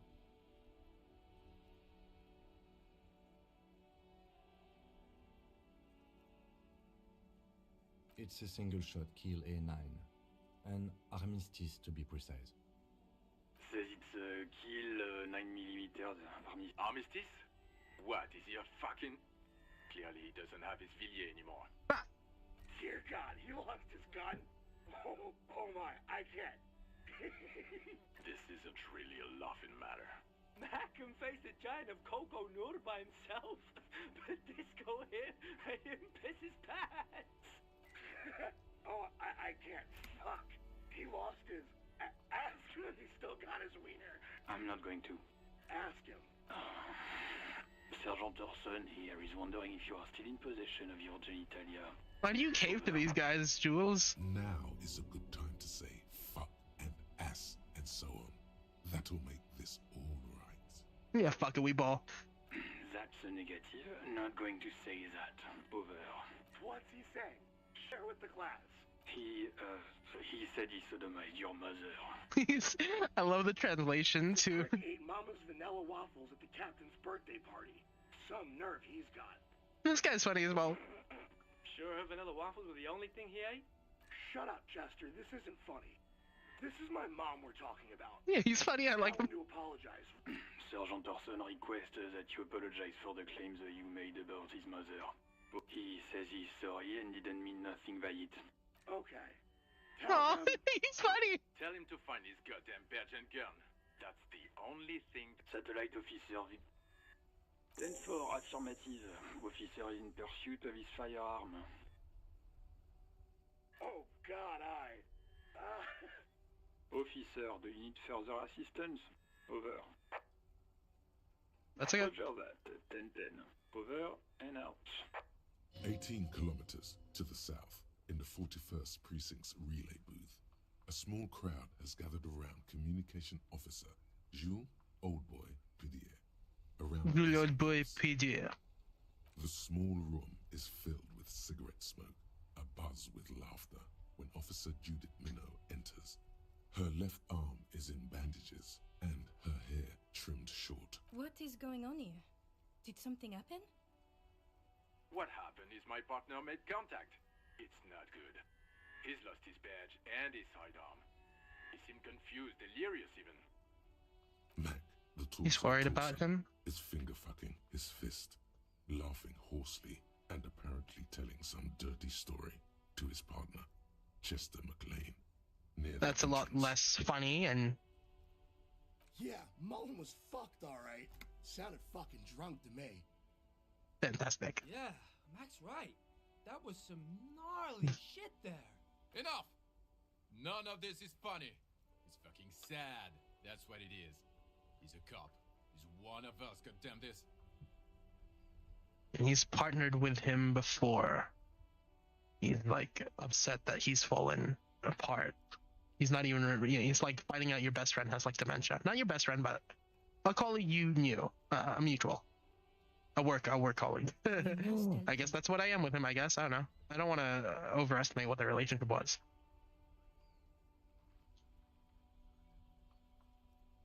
Yeah? How do you fucking plan to do that, huh? Get him off the drink? Go jogging with him in the morning and get him on carrot juice? He's a lost man. I just know we can't give up on him when he's at his weakest. He wouldn't.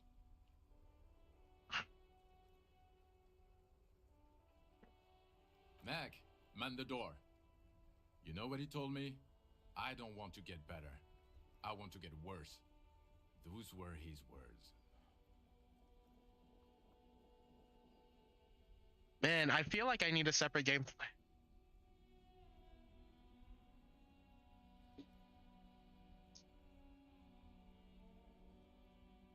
That is the only thing we know that he said previously.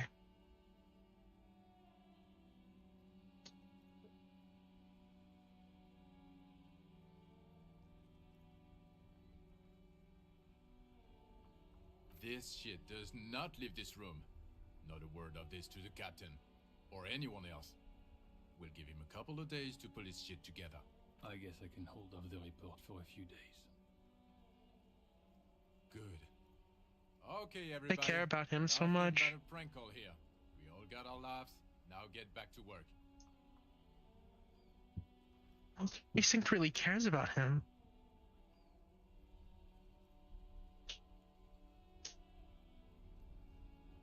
What was he to this precinct?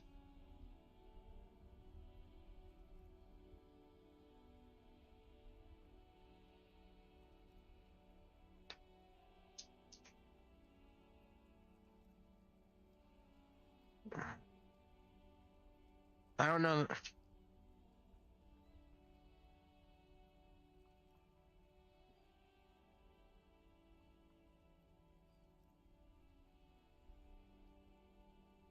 I actually don't know. I'm so confused.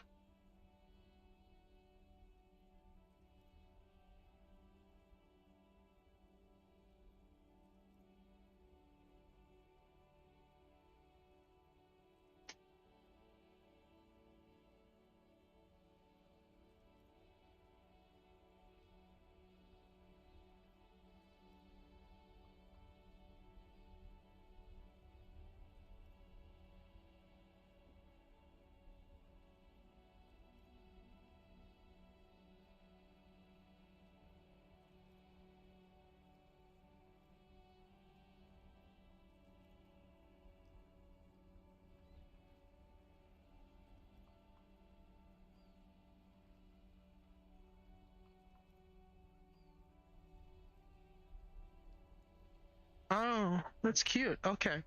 They're not a bunch of jackass. Except for the two kids. They're annoying.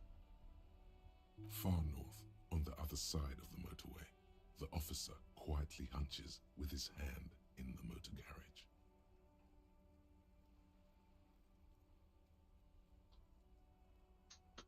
A metallic drawer slides. Take what you need, officer. It's going to be a long case. He's clearly a little protective of his tools. But what can you do? Work is work. The pull-out toolbox slides back into its vest. Well, I'll take it when we need it. I don't want to fuck around with what clearly is someone's carefully categorized box. I don't want to ruin your tools at all yet, either.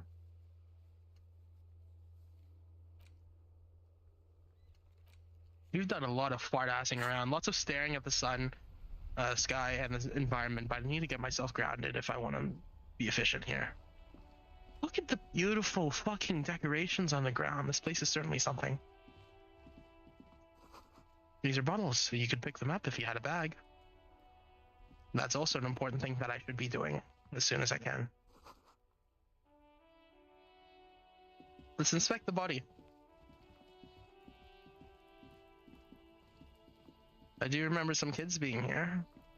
Like this guy, little shit. Smells like spoiled meat, curdled dairy, and a human being decomposes. Kuno's got this. Kuno. Fucking Kuno, cat. Fucking Kuno. This kid. I know. Yeah, nappa comfy, Kuno.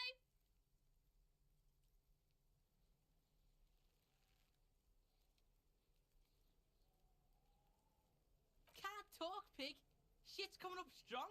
Throwing rocks. Shit coming up strong. That sounds good. joyous. You should hang out with this kid and see what that juicy shit is all about. Yeah, Kuno! Ride the lightning, Kuno! Kuno's riding at sea. The rake, Kuno! You should throw the rake at him, Kuno! The fuck? Does Kuno know what a rake is? Kuno's not a gardener. And what should we do? We shouldn't do anything. I don't tempt such forces. You will see. Alright, entertain the Kuno. Show me what you got. What you got there? What you got, huh? Show me Kuno's Kuno pig. Kuno. Primal. Violent. The fuck are you calling a third person? He looks slightly confused, but proud he came up with that retort. But right as he's getting distracted, you hear a malevolent hiss. Watch out, Kuno! He's trying to fiddle you! He's gonna put his hands on you! Help! Pig's got Kuno! Help! Rape! Help! He's got the Kuno, help! Yeah? Get out of here before the Kuno beats the shit out of you. Yeah, that's right. Drag your fat ass out of here, fat boy, before Kuno fucks you. Don't listen. Just go.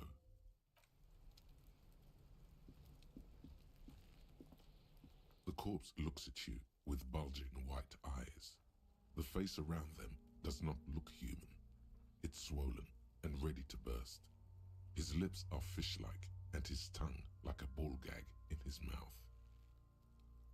You seem to be holding your breath. A cargo belt twists his neck at an unnatural angle. The body below appears stiff. It's letting out an ungodly rot. Active decay. It's okay to throw up, officer. No one is judging. He's about to blow! Cock's gonna blow, Kuno!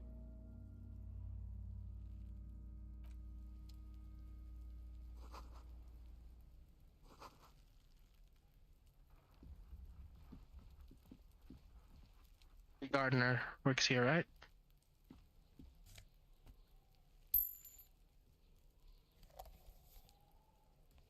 I got morale heals, normal heals. This seems to be a winch. Winch mechanism has been oxidizing for some years.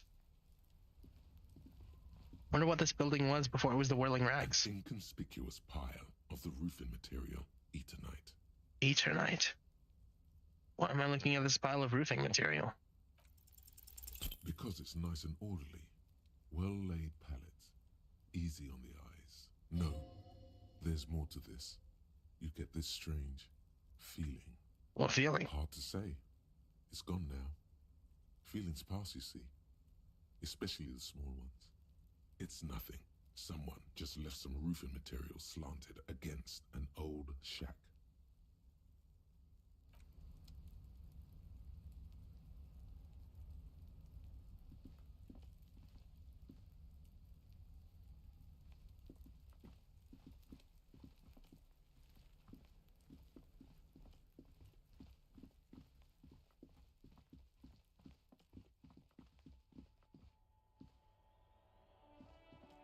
An old call box with a matrix of push buttons lists all the companies in the East Delta Commerce Center.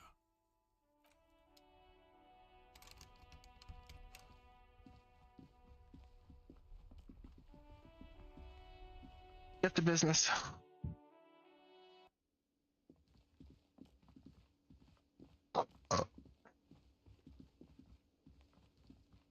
The man with the unimpressive beard notices you approaching. He drops the ledger he was holding and turns to the lieutenant. Mr. Gart, right?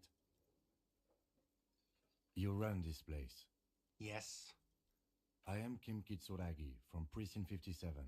This is an inter-district investigation, so joining me from Precinct 41? Right. Now, I know it took us a while to arrive at the scene. It also took you a while to call us and report the dead body. It was you who placed the call, yes? No, I only just got here. It was probably Sylvie who called you. She usually works the bar here. I'm only temporarily taking over her duties. Do you have her number? As a matter of fact, I do. You said you just got here. From where? Are you a local?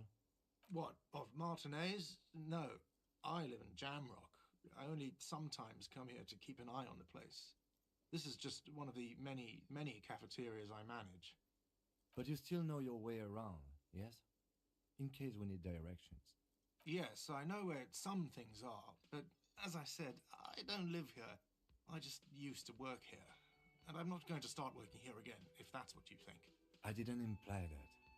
Detective. I have everything. You? Yes, he means, do you have questions for me, like a police officer would? She went away because none of your business. Extra fine. Let's go. Not so fast. You owe me 130 real. No one is saying the multi-pattern necktie you found tied to the ceiling fan can talk. No one. It must be merely imagination. But Let's bail! Time to push the eject button! Sounds like a responsibility! You don't like those!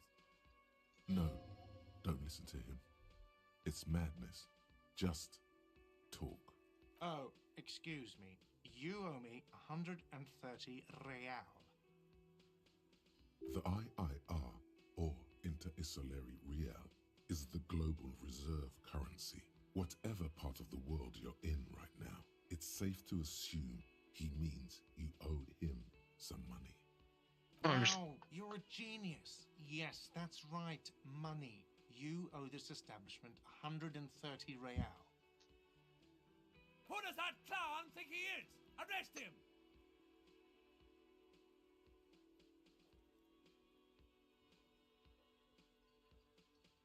What are you, a philosopher? Money is what grown-up people use to pay for things. Things like this hostel room, or 8 bottles of potent blend, and 9 packs of Royal Extra. We use it for everything, really.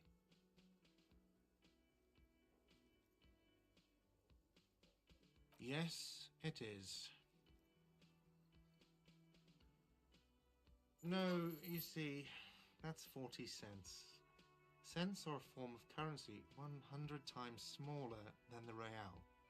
I'm not even going to take this. Come back when you have 130 real. The cafeteria manager stands silently, looking at the copies Okay, on the counter. I'm broke as hell. That I remember as well. For a moment, his antipathy is overcome by compassion for the sheer smallness of the money. He demonstratively suppresses a world-weary sigh.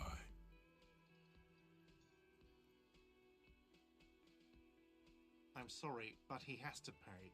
I can't let him stay here any longer if he doesn't. If he doesn't have the money by tonight, then... Officer, maybe you are better off working this from home for now. You live in Jamrock, right? It's not that far away. Officer, you really need to take this up with your station. I have a shortwave radio in my car. Good luck. By the way, where is home? The address is coming up blank, and this place sure isn't it. But you've been at this hostel cafeteria for only 3 nights. Where were you before? You had... Why did you say that?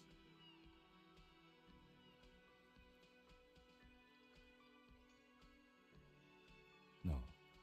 But isn't that an expression, not a place? A saying. Up on Marvel Hill, a great high place. One that is impossible to climb back to. That doesn't sound like somewhere you can stay if you run out of money. I'm playing the game extremely boring, but also like I don't really want to goof around. I want to just like base myself in this place and like really take it in. Like I could be the disco cop. I still can be a little bit of a disco cop, but I just also want like to help this guy. Let's rewind. Let's trace your drunken steps back home. Jump across the raised channel bridge southwest of here. Fall over, get up, get off the asphalt in 20 minutes. Shuffle your feet through the courtyards, scaring little children. Go under that great raised motor track under the 818. 8 to 81 until you reach Le Domaine, eminent in North Jamrock. The streets are frozen in this time of year, caked with ice. Walk down Main to Perdition. There's a side alley there, and your footsteps in the mud. How long will that take? About 6 hours and 5 minutes. That's the only thing I could really dedicate my mind to for a while. I'll think about it.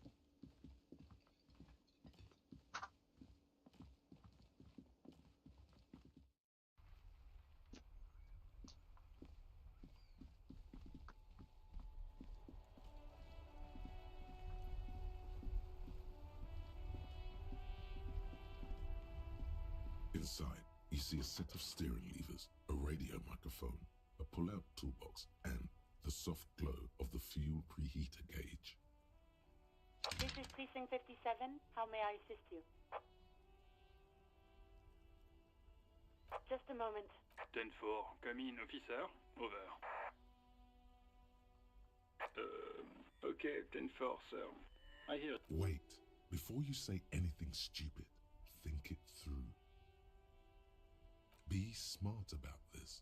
Ask if he's there alone. 10-4, sir. I'm not hearing your question. That's a negative, sir. I got a 10-12 here. Over.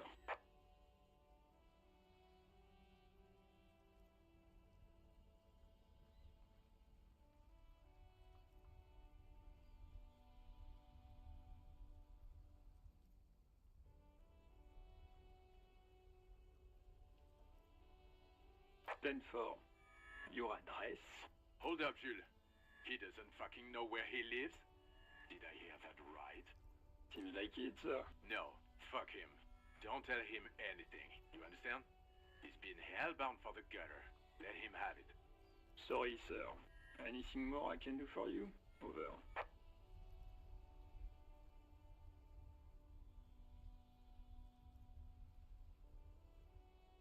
What? What is it? He's still on the line? He wants to verify the information on it. But of course, it says Dick Mullen, High General of the Revacholian Cavalry Force. Tell him to stop wasting time. What do you need, sir? Over. Understood, sir. Over. Roger that. 10-10. Over and out. This is Precinct 57. How may I assist you? Of course. What is her number, officer? Yes, hold on. Her number is 005 1944 298. Received. Hold on, officer.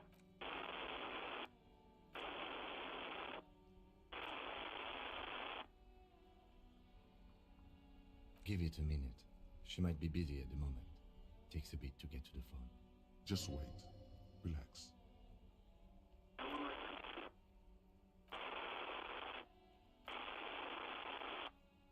Officer, I have Sylvie Malaika on the line for you. Thank you. Yes, hello?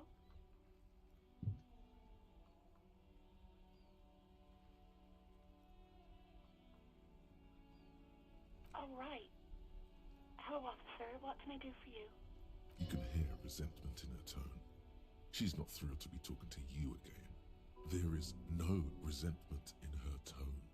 She wants you to ask her out. No question about it.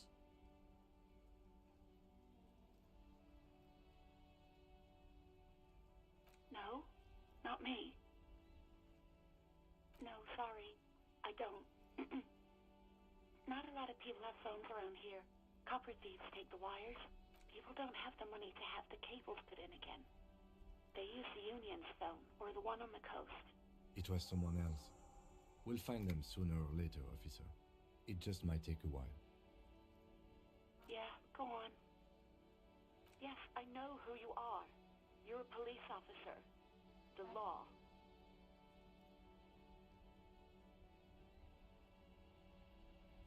Oh. Real policemen have uniforms too, by the way. Where's yours? Yeah, hello. Okay.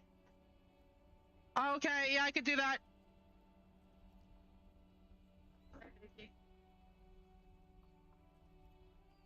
He's in plain clothes, voluntarily. It's different from not knowing where your uniform is. I'm wearing my uniform. There are officers who wear the signature Perseus black uniforms to the highest ranks in the RCM and end up buried in them as well. Others do it more casually. Looks like you're one of them. Please, no. Not this again. Everyone saw your cool gun, detective. You were trying to impress some people with it. Everyone was eating and... Sounds like it's going to be bad. Do you really want to know?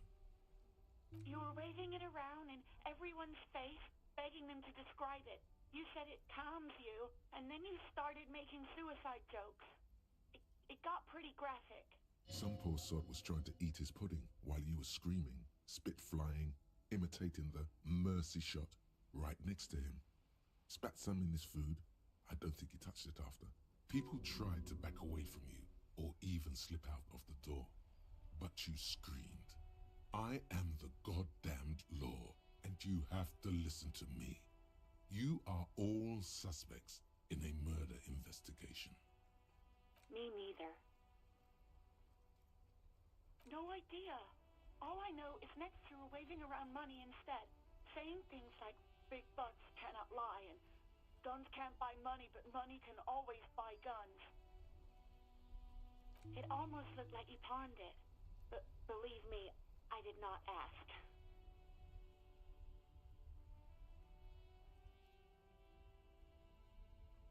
I do hope so. Please, don't call me again. Bye. Yes, you have obviously done something to upset her at the Whirling in Rags, when she was still working there.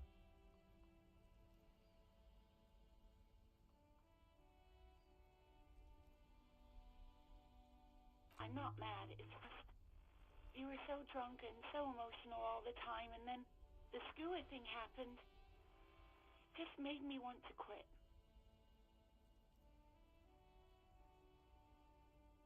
The stuffed bird, the great skua. You threw it against the wall while screaming, "Fuck that bird," and laughing like a maniac. I think you said it had been giving you shit ever since you got there.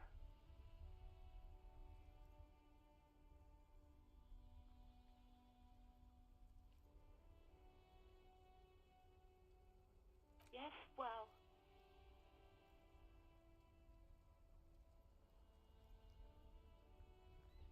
You hear a sigh of relief on the other end of the radio.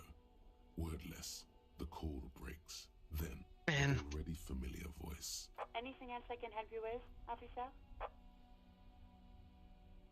57's over and out. In the cabin, you see a set of steering levers, a radio on a hook. Thank you. Thank you, Kim. Let's do a quick save.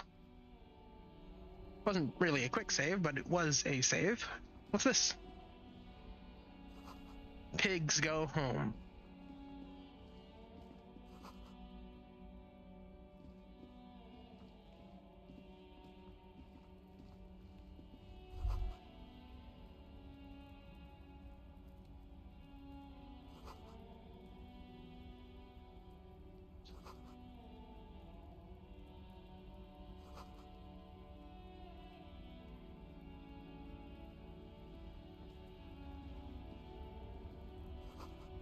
Oh, that's the freight. I can get a raincoat here.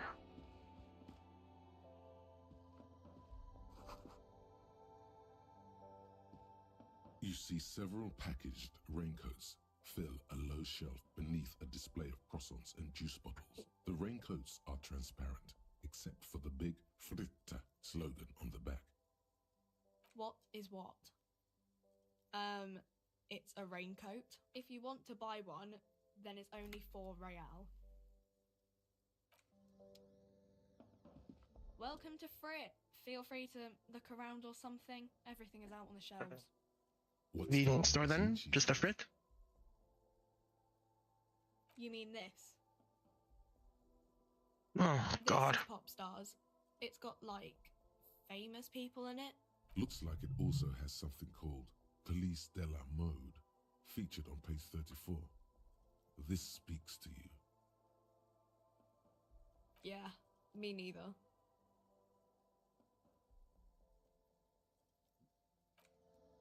$4 for a raincoat.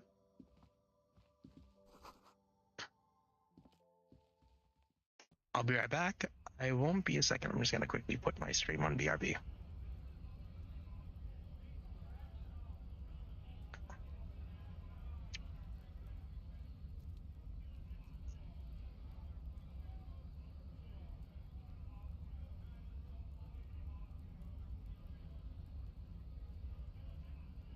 Yeah? Yeah, I'll do it now. All of them, yeah? Alright, yeah, not a problem. I can do it. Cocaino.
Hello.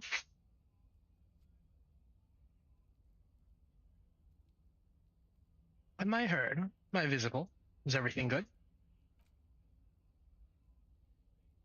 Yep, seems about right. No problem. Okay.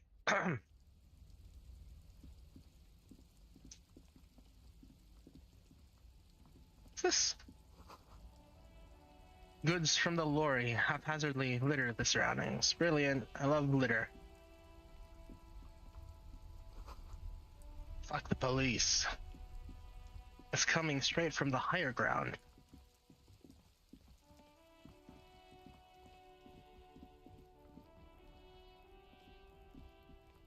Would we be able to even take this down? Looking right through you. The smell is repulsive. It pushes in from your mouth, more instant and more familiar than anything you'd expected.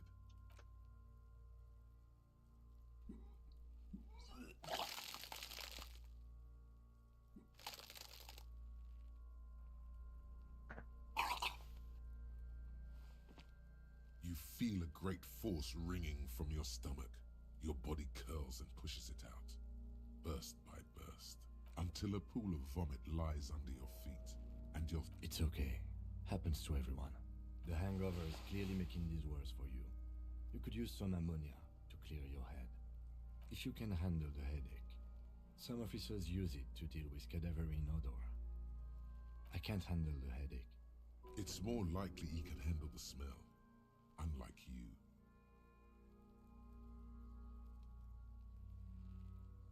There is Frit nearby, east of the hostel. They usually have a small apothecary. If they don't... There's a greenhouse here, and a gardener with a wheelbarrow on the corner of the whirling in rags. If she works here, she might have something for the smell.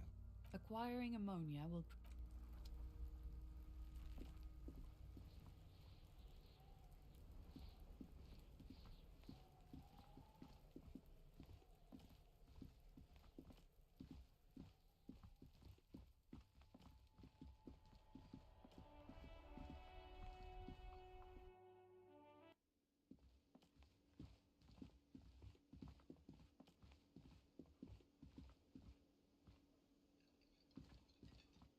Can I help you?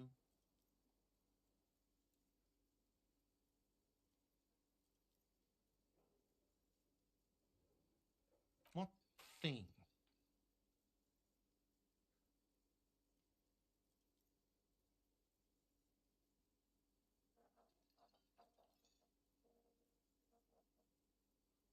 What are you, a cook now?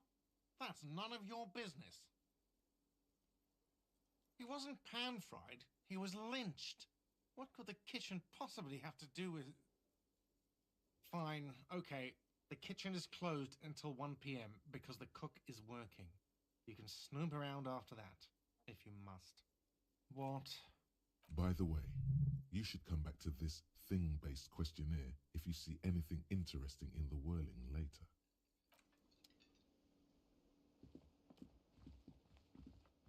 On my wallet. On my wallet. My items. I wish I could ask him to stay out here while I have a look at here. The bed is cold.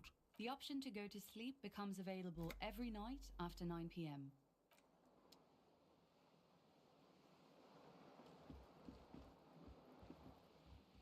There's nothing. I remember how to do it. I just don't know how I can get the information to.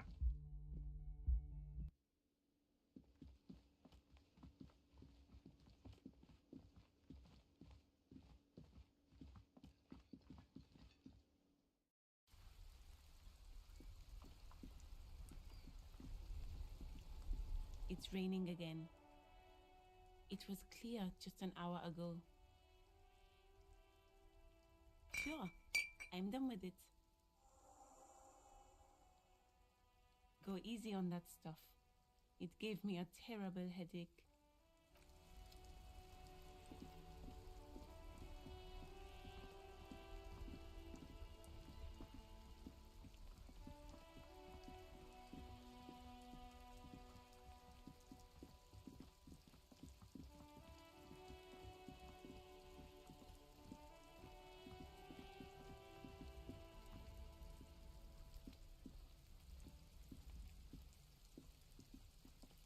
are several footprints in the mud, left by work boots. Anywhere from 6 to 12 pairs have walked here. What do you think you are? A super detective? You're hungover. These are just dents in the mud. No pattern in every worker's boots with reinforced toes and hobnails all over the yard. There he still is, looking right through you with his white eyes. The body below is entirely dedicated to that corpse.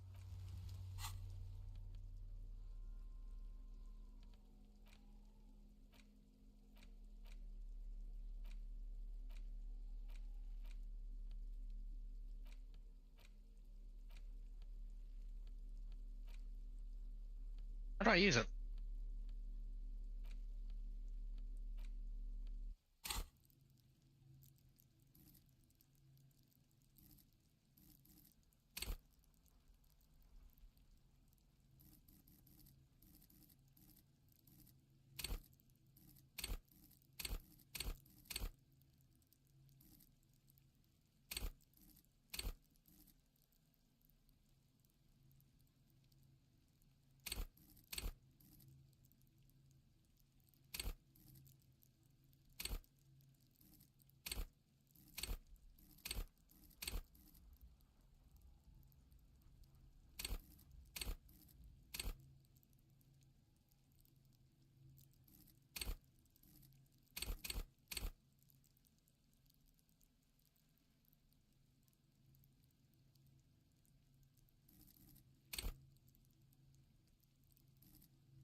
There he still is, looking right. You crack open the ammonia ampoule and breathe in. The odor of death is still stronger. It's a spell of the mind telling you to run, and your stomach to wring itself empty. The man before you is naked, but for a pair of underpants and enameled boots. His skin is greenish, marbled with decaying veins and blotched by lividity. A fading web of tattoos covers his chest and shoulders. The cargo belt used to fasten him to the branch above appears industrial in strength. The material appears to be ceramic. Its clean white stands in stark contrast to the decaying flesh above the knee. The man wore thick polymer socks, probably for padding. A fine array of interlocking plates covers them. Very futuristic looking boots he's got. Delicate and fragile. They feel alien to the world around you. Out of place somehow. They are out of place. They are armor, no boots. Technically speaking, these are sabatons. Sabatons. Ceramic plate. Zirconium dioxide, most likely. This is where the make would be. Under the heel. Fair weather. Fair weather model T500 VE. I'm guessing that's vitreous enamel. This is advanced stuff. The material looks out of place. Where'd it come from? It is. It's expensive. We've requested similar material for our tactical units for years now. The constabularies deemed it too costly. In that time, we've lost 6 men to semi-automatics. For a full set, about 4 years of wages. Jesus. As a wage, it's regrettably small. But for a piece of hardware, yes, that's a lot.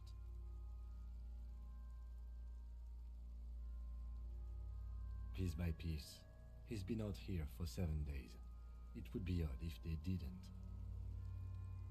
We should keep a lookout for these pieces. The armor could yield information. Maybe he'll know something.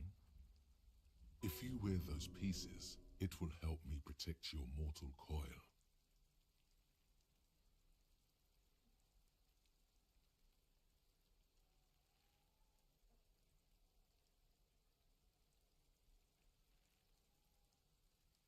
The sabatons dangle off the man's decaying form, ageless and synthetic. The cadaver slowly twists on the cargo belt, his torso covered in The hangman's knot is pulled tight by the weight of the corpse below. Yellow, hard-edged polyester cuts into his neck. Above, a sliding buckle ties the belt to the branch. Great use of descriptions. I love that. There's something on the belt, a familiar word that speaks to the thirst within you. Yuck. Vermilion, in yellow letters, along the length of the twisting cargo belt. Only a deep longing Golden for spirits. vermilion golden spirits lets you decipher the fading logo of the local brewery. Rather. Extremely. Industrial strength. The kind used for tying cargo to lorries. Like in a circus, when the circus leaves town and they tie a black-spotted giraffe to the wall of a carry pen. Yes, it looks like they use whatever was on hand, paying no attention to not incriminating themselves.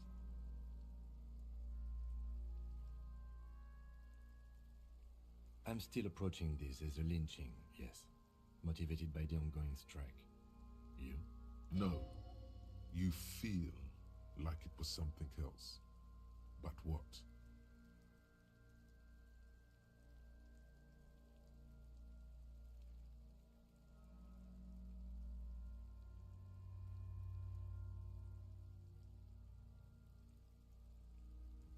Would always be someone using, like, exploiting that, like, the tensity of just the events and just, like, killing someone they don't want anymore.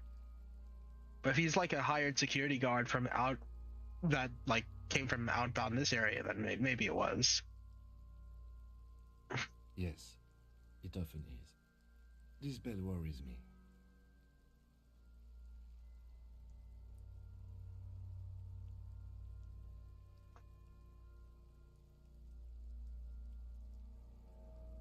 Probably tossed it and then tightened it. A noose is one of those things that's easier to use one way around. I think they lassoed the branch, then pulled on the belt, buckle closes. It's what I would do.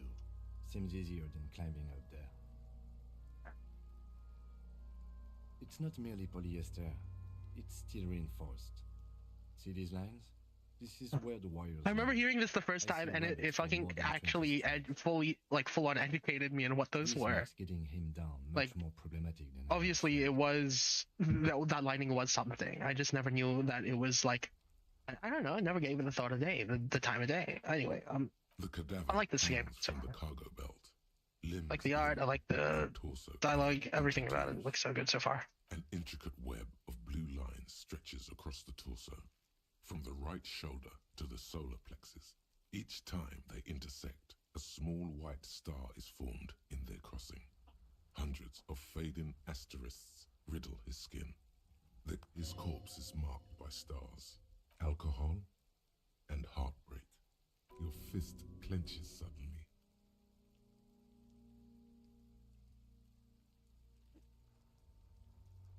Decay is creeping on the tattoo. Already, most of the canvas that's holding it has darkened. Now, it disintegrates slowly, letting out a stink. A map of the stars. I do see some similarity to astronomical charts.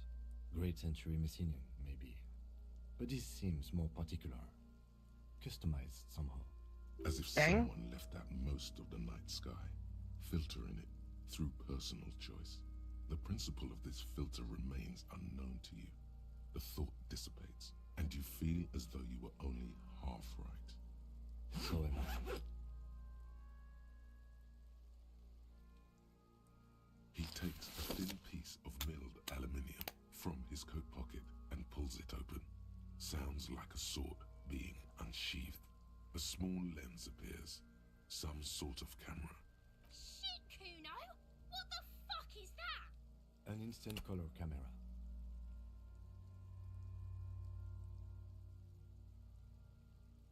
This is the first time he openly acknowledges the kid's existence.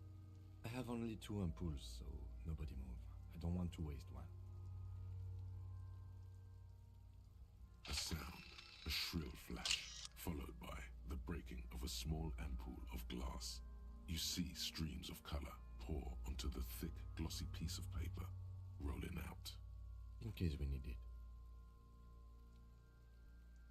Yes, it is pretty cool, isn't it? Mm-hmm.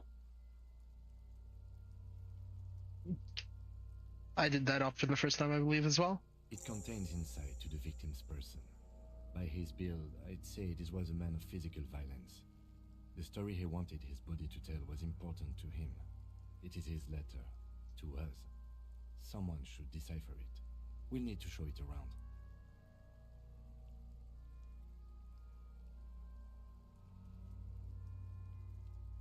Sure. Just don't lose it.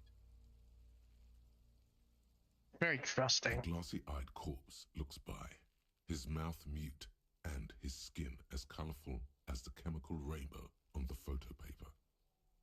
You've acquired an interactable item. Investigate this item further by going to the Interact tab in your inventory.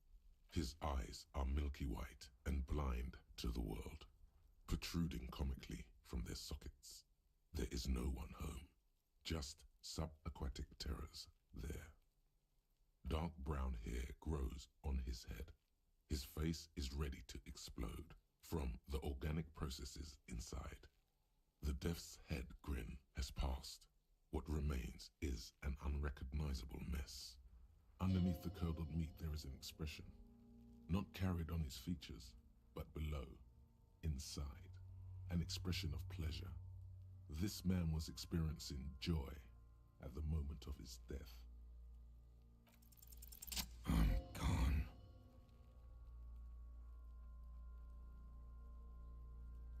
Into the wild pale yonder. In the past. Way out in the west. I'm a joke.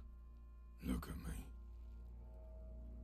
There is nothing funny about jokes either. A killer. A motherfucker. And a killer. Takes one to know one. Go ahead, Cobbo. What do you mean? It's the power of your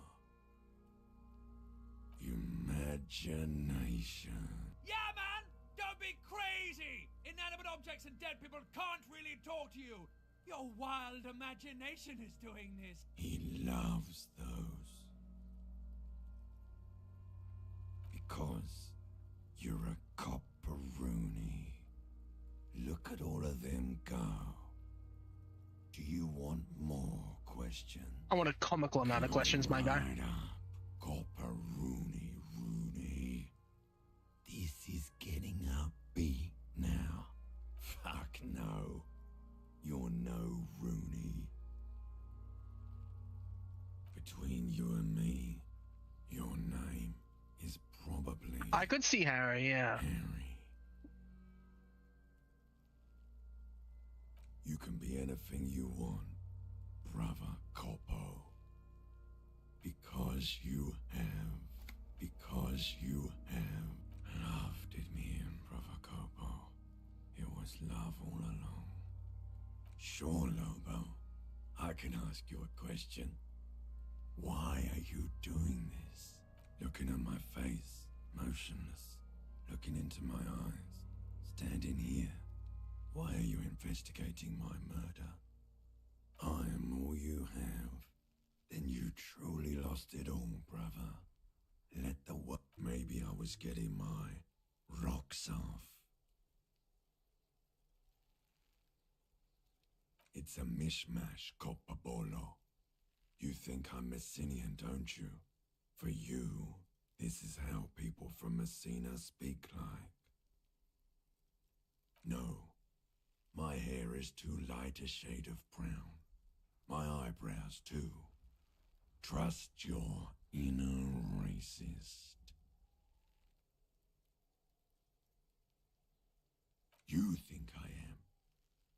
think I was a racist because this lump looks military and has tattoos. That's called profiling. I know what this means. More questions. Come back later, Corpo. Amuse yourself with my frank man. Are you sure we finished the preliminary examination of the cadaver? We might miss some of these things once he's done. The cadaver slowly twists on the cargo belt, his torso covered in tattoos, and extremities blotched. As you narrow your eyes, the monster before you blurred. Only the lower extremities are pink with a dash of blue.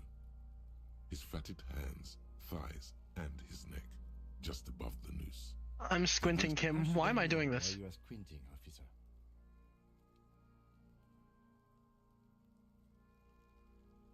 Oh. You are trying to assess lividity. The monster comes back into focus, an explosion of color, coursing with dark marbled veins. His stomach appears pregnant with something. Black liquid streams down his thigh. So, what do you think? I agree. There are crow's feet in his eyes. He's laughing silently. Totally dead. Dabba-doob doob dead. There's like a there's the charm under all this misery, like that the characters have, that like is kind of under it all. Like even the two guys in the back, they can come off as abrasive and brash and assholery, because they are, but they're cute. The two kids I'm talking about, and the guy and the older guy and the girl as well. He comes off as angry and rough, and under that, obviously, you have like a really roughed up friend who's lost someone dear to him. Not dear to him, but like lost someone close to him, and he watched him spiral down until he's unrecognizable and completely gone. Like, he's not even there anymore. He's gone, like, completely. Nothing there. A little like this lump in front of us. I don't know. What do you think? A pool of blood and feces has eaten into the frozen mud below the man's feet. Purge liquid is dripping into it. Drop. The victim appears to have contained no more than half a kilogram of digestion at the time of death. The fuck are you saying? Talking about shit. Oh, they censored it.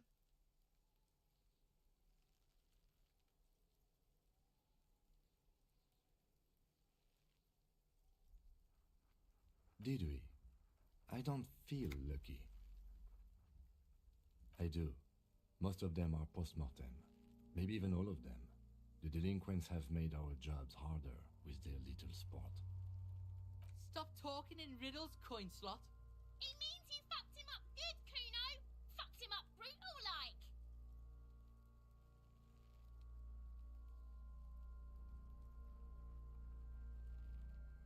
I think he was upright immediately after death. Blood has gathered in his hands and feet, and his neck.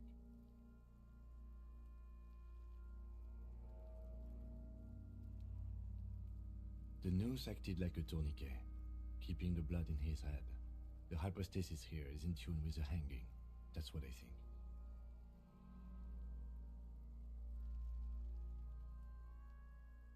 No.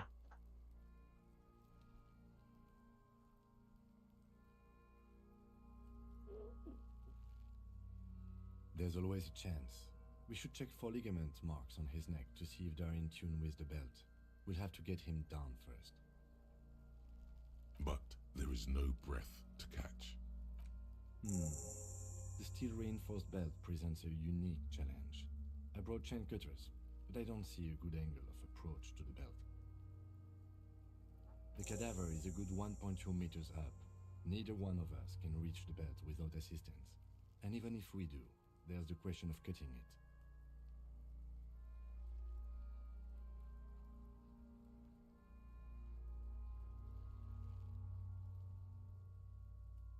I was really hoping we wouldn't. The Union appeared to be suspect in this case. It seems like a dangerous route to go down. Confirmed. It's unsafe. But what other options? The corpse twists on the belt, like chicken on a skewer.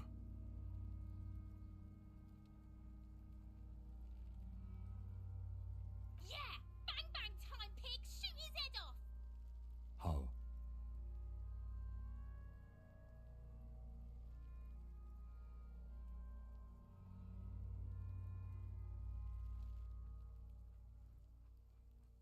Yes, the buckle, where it ties the cargo belt to the tree. If the shot hits that, then there might be a small chance to release the belt. Yeah, now we're talking. Entertain a Kuno with some shit. They'll miss! The pigs will miss Kuno! The lieutenant is undecided. On one hand, he wants to shoot some gun. On the other, it's an awfully stupid idea. I'll blow his head off. Take it! Take the... Yeah, take the shot! Silence. With his elbow sharp, the lieutenant unzips his jacket and produces a lightweight firearm. He drops a paper cartridge in the barrel, separates the scouring stick, and gives the cartridge 5 tucks. He then steps back and assumes the fellow's death position, taking aim. The corner of his eye twitches. His finger is on the trigger. He's gonna fucking miss! The kid's voice is drowned in a shrill blast that echoes off the walls of the surrounding tenements. A cloud of smoke slowly parts in the air as the lieutenant steps back and says to himself, God damn it. He feels bad about his eyes mostly, just having bad eyesight, probably from a young age. Fucking idiot! Mookaba asshole! Kuno could have hit it easy, but then Kuno's not fucking handicapped, is he? I have to say, it's beginning to look unlikely we can get him down without assistance.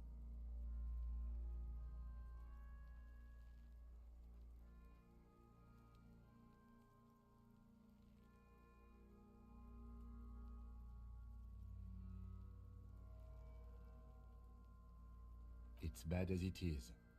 Go ahead. I'm not... They only have one... This is the... Yeah, take it, you fucking banana pointer!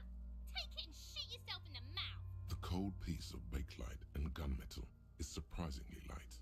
Your fingers fit right through the guard, instinctively resting on the trigger. The fuck are you waiting for, Kuno? Tell him to shoot himself in the mouth! Kuno is silent. Aggression gathers in the air. The trigger feels delicate and ready to break under your finger. The buckle comes into focus in your sights.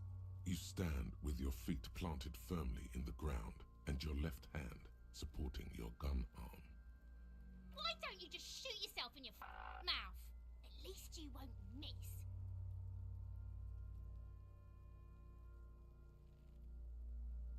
Your field of view narrows.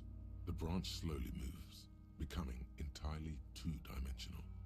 Look, he's crying. You gonna cry now, fucking faggoty?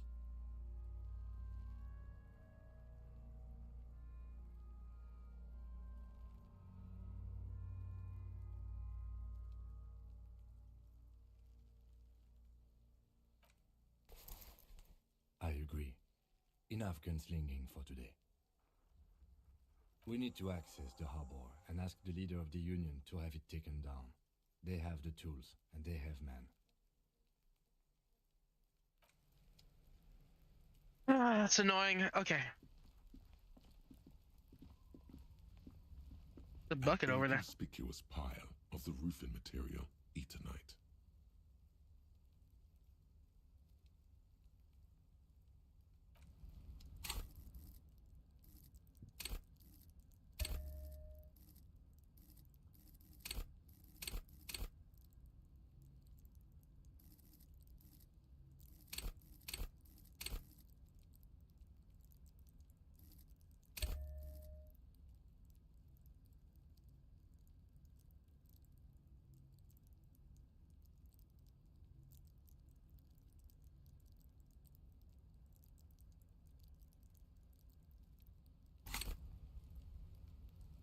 Inconspicuous pile of the roofing material, Eternite.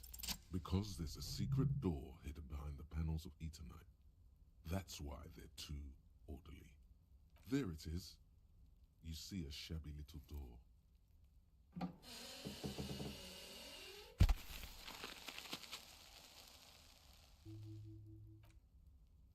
What is this then? A tool shed? Let's investigate. That's what cops do, no?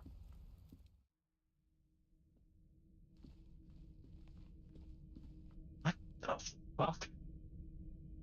It's a place for the kids? An empty tube of Magnus Solum. Elysium supplement.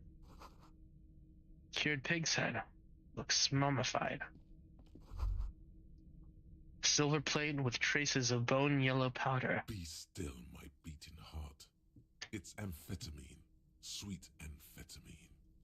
The lieutenant isn't studying the powder in the mirror.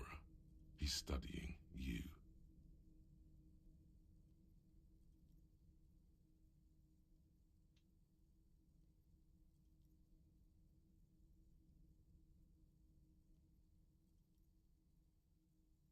I wasn't thinking about it, I swear. I was just thinking about justice, I promise. Of course, detective.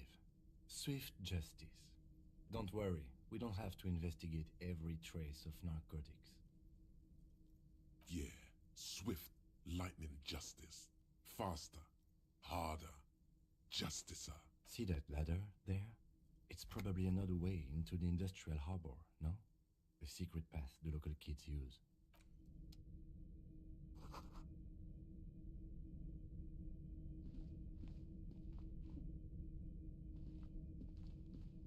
This.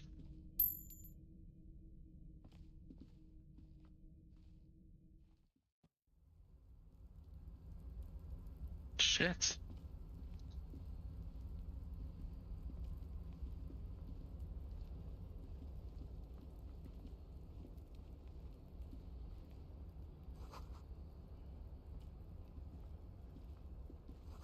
Restoration pillars to keep the ruins together.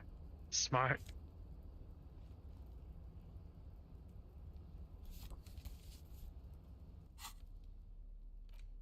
Lieutenant's handkerchief, given to you in Lieutenant Kitsuragi, and corners adorned with lace and a tiny embroidered portier, sorry. I don't know how to say that word. This postcard depicts an ill-advised residential area overlooking the Gemra Quarter 13-story buildings line in the hillside of, like, Sacrophagy. An ominous fog already rising from behind. These are the lost boom years in the 39. The project fails catastrophically, leaving behind an opiate, and hepatitis B infested slum. Opiate and hepatitis B infested slum. Jesus Christ, I can't read. I'm not exactly a smart person, so please don't expect much from me. Thank you.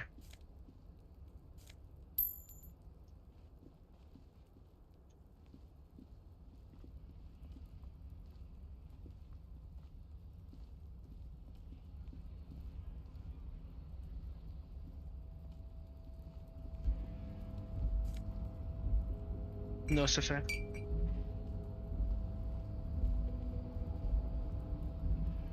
Can we walk from here?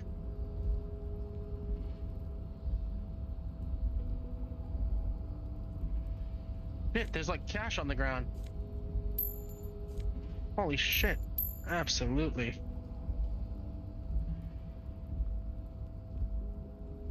Looks like someone left his tarpaulin cloak hanging on the railing here. Man down, a trooper has been left behind the enemy lines. You could swear it's more of an instinct than anything else, but you know it's a cop's cloak. Yes, it's probably yours. It bears the RCM insignia, and you have a habit of being careless with your equipment. You could probably make the jump. You look like you've done some track and field in your day. The wind is aggressive up here. The lieutenant looks at the enormous crane towering in the distance over the container yard. The look in his eyes is a mix of the engineer-like interest and the wonder of a 6-year-old seeing a horse for the first time.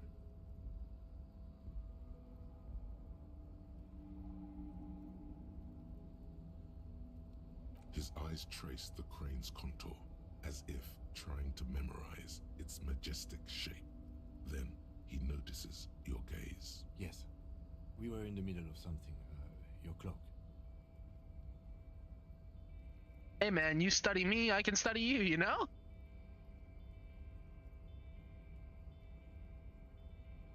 The cloak? I do think it's yours, yes. As to whether you should go for it? Well, it doesn't seem too dangerous. 2-meter stops. Whenever you're ready to do it, I'll be right behind you. I'm not exactly thinking about doing that, sir. I didn't expect you to be so endorsing of my bad habits, let alone I didn't expect you to tolerate my bad habits, let alone help me perpetuate them and endorse it. Don't do that. I don't need that. I don't need a person like that, right? Come on, Kitsuragi. For someone who I am expecting to be calm, collected, and like, not calm, collected, but you are calm, collected, but I also thought you would be extra logical and like, not anxious. In the brown slush that covers the plaza mosaic. No, these tracks are not interesting at all. Let the street sweep it. Hard to say. Your vision is blurred and you're having different cop habit.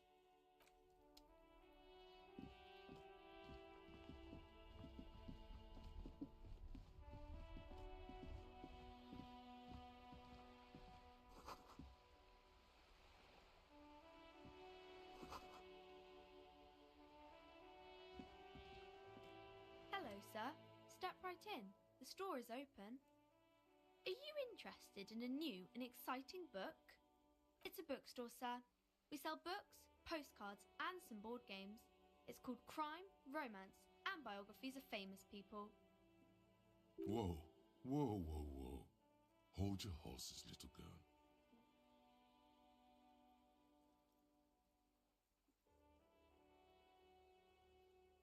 You're fooling nobody.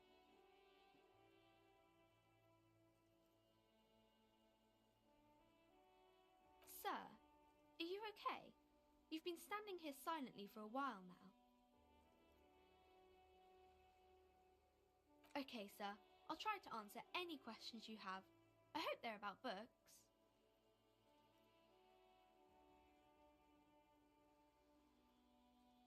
Oh, kings and queens and generals of old, or artists and writers, or musicians, those kinds of people. I think that's why people read them, to find the secrets of their fame.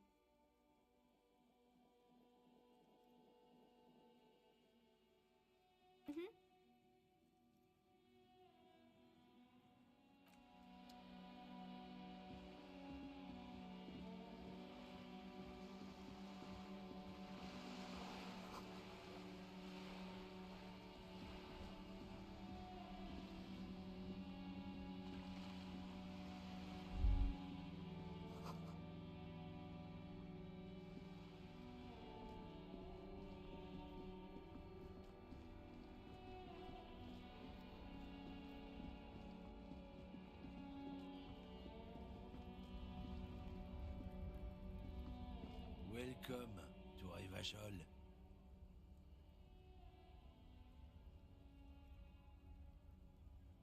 Don't you welcome to Revachol me. My grandfather came here from a 3,000-year-old racist isolationist culture, while your ancestors came to this island a mere 300 years ago. Every school of thought and government has failed in the city, but I love it nonetheless. It belongs to me as much as it belongs to you. It's men like you who keep Revachol divided, making it that much harder for everyone to climb out of this post-war limbo. Oh, come on, man. I just said welcome to Revachol. It's a lorry driver thing. I know exactly what you meant. You think my kind doesn't belong here, that I should watch myself and behave. But you see, I'm an officer of the RCN. It's actually my job to make sure You behave. I would advise you to remember that. He's kind of hot. Silence. I love him. He's so fun. Tense. Your partner needs backup. Now's your moment to shine.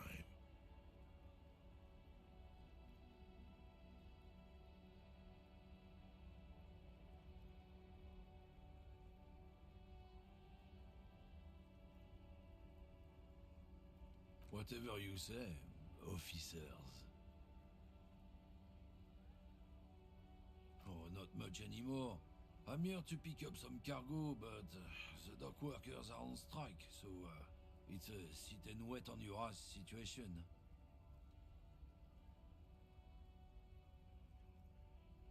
The strike? Oh, they've been at it for a while. Apples? Yeah, apples? I take it you had... He's given you the runaround. Let's be honest, you were bested.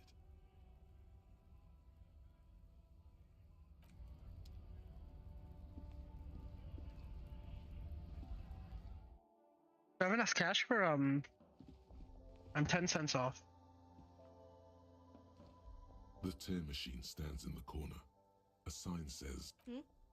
Oh, that's the tear machine. It's a machine for tear. You know, you find tear outside, like bottles or whatever, and put it in the machine. Then you need a bag, I guess. But you feel free to use it if you find a bag, though. I'm sure there are some.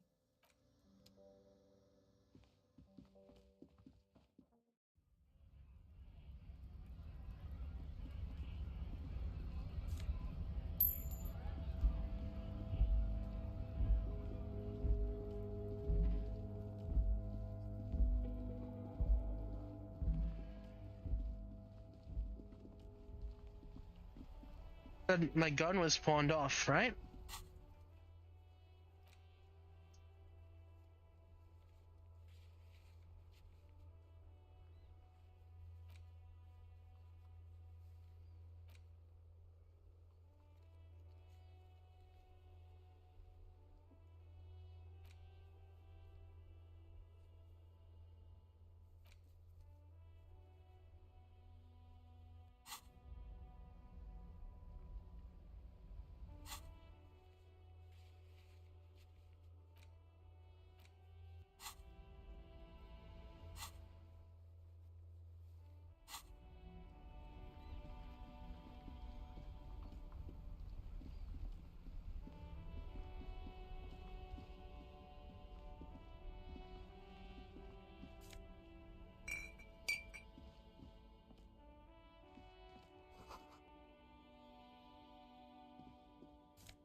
A typical Martinez streetlight sits among assorted floor and table lamps. It was brought to me to be altered. We are not here to investigate the theft of city property. You have to admit it's rather clever what he's done with it.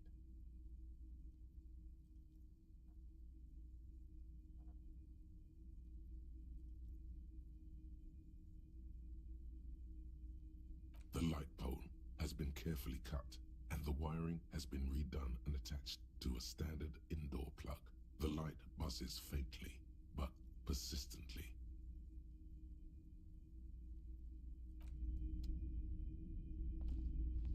It's not often that I see officers from the RCM in my pawn shop. What can I do for you? His courtesy is not insincere, but he prefers being alone with his projector, just watching the movement of light across the walls of the shop.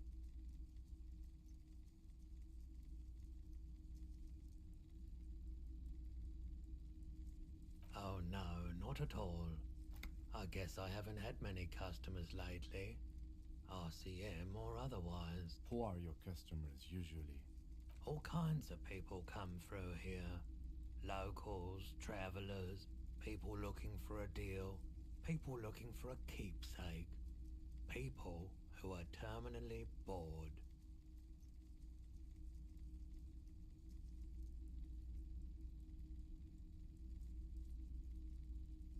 As you can see, I have a wide selection of goods for everyone to choose from. It keeps me entertained. Entertained? He might be high. If he is, on what?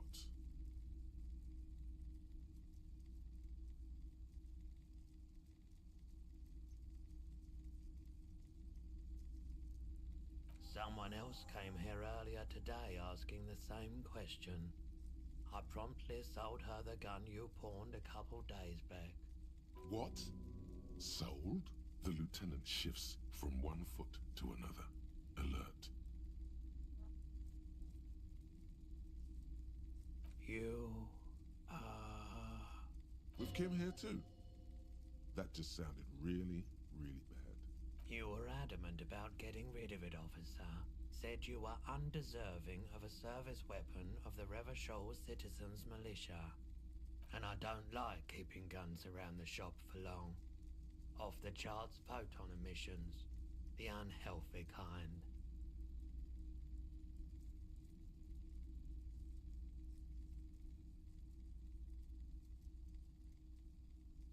He's not telling you the whole story. It seems he's trying to spare you. You weren't quiet yourself, officer. You were very distraught. You said the gun was a threat to your life and that you can't trust yourself with it tonight. And that you need the money. When I said that I don't normally buy firearms, you put the gun barrel in your mouth and sort of sucked on it. Then I agreed to take it. You sucked on a gun? Good. Very normal.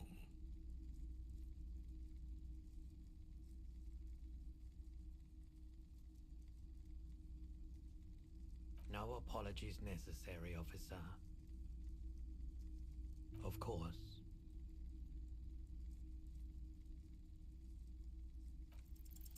Feeling warm and enthralled by the movement of light, while the mind continues to race forward. Lucky bastard. He's probably on Parolidon.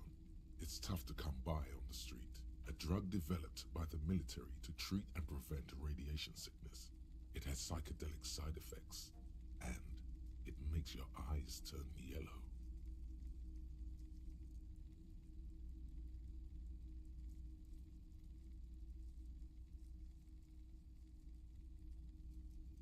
Why on earth? These are prescription. I can't really see without them. There's a note of indignation in his voice. Those triangle patches on his vest, you have a feeling they mean something, like they're similar to the halogen rectangle on your jacket.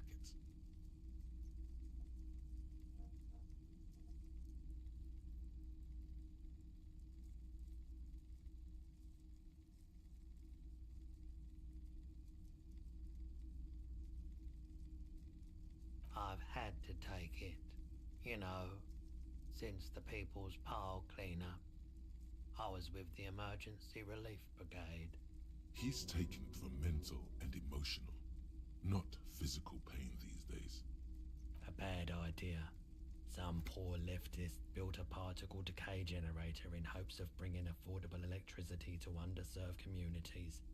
It malfunctioned. Radioactive waste everywhere. Probably some of it in you, too.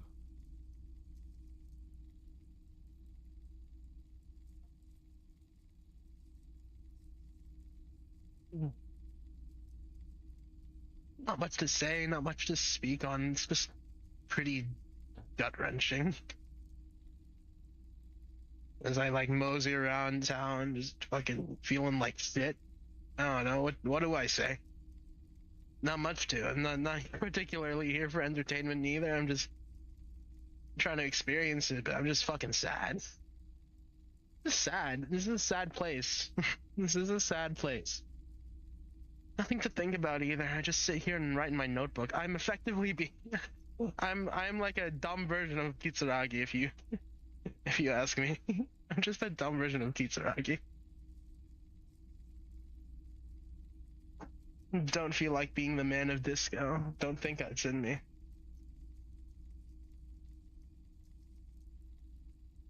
We were an all-volunteer force, self-organized, tried to help the fire brigades contain the spill. Tough son of a gun, this one. Respect. I lived by the river since I was a small boy. The Esperance. Didn't have the art to let it all go to shit without trying to do something to help out. There wasn't much the volunteer force could do, however. We wasted years in the river mud. Years getting sick.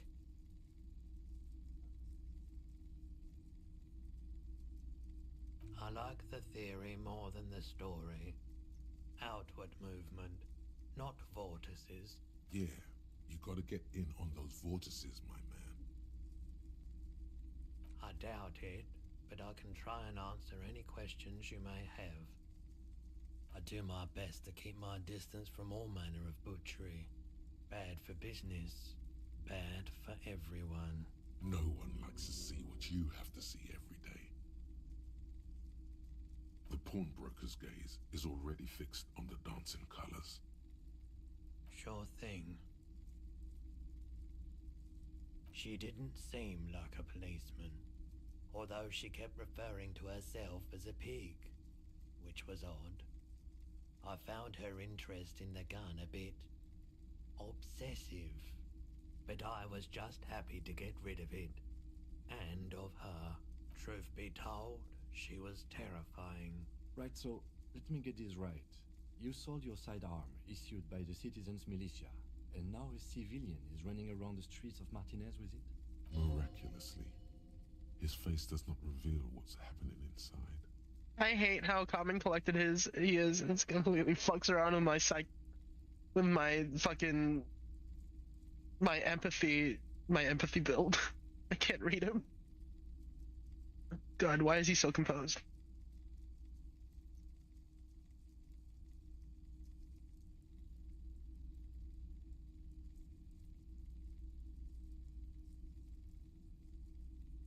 You're right that she casts aspersions on the Force. We have to find her.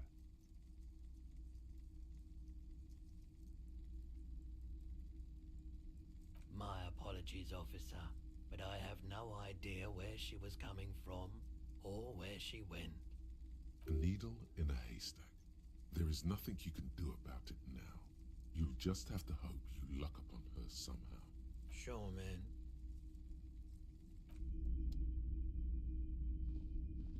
You see rows of toy soldiers try to find something pretty and cool here, then use it to win her back. Yes, buy something nice. This sounds off. You shouldn't trust this guy.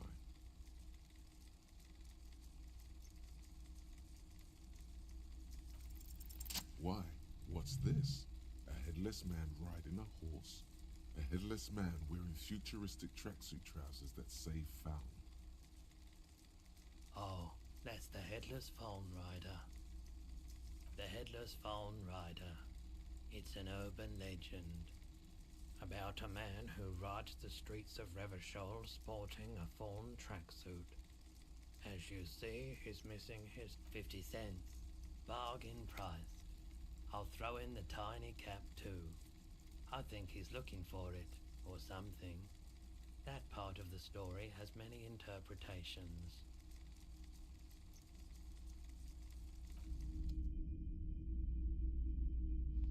The boomboxes on the shelf look well loved and well traveled. One especially catches your eye. Deep gold and amber plastic with a big old handle on top. A classic boombox that says Stereo 8 approved. This is you. Golden orange. A sunset suite. Just make sure it works before you buy it.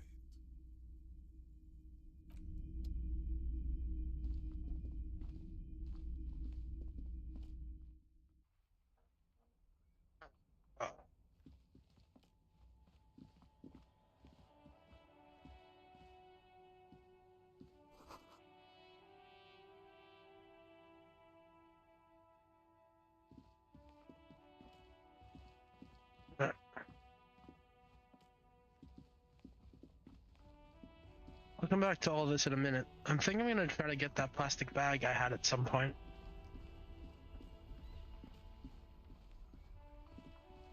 I'm just trying to remember where it was. Never mind. I think that's it.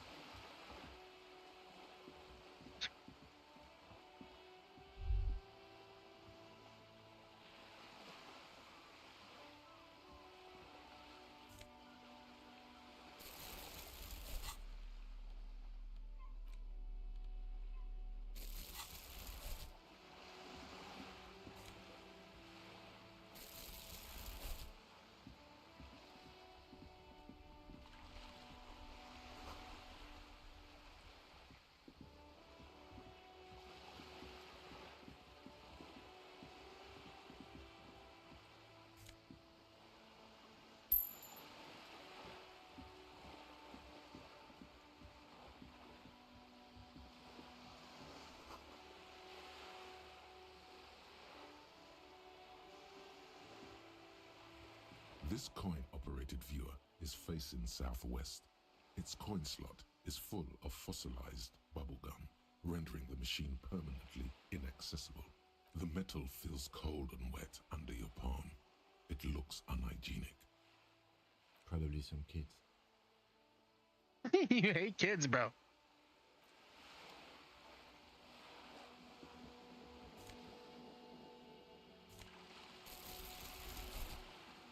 Recycling is important.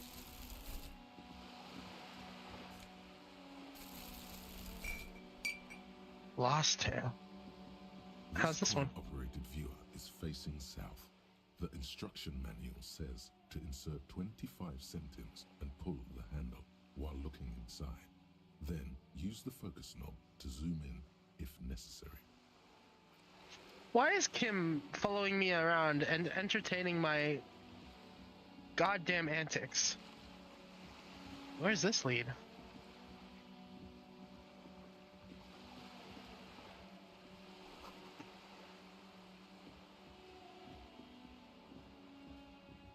Holy shit, this place is huge.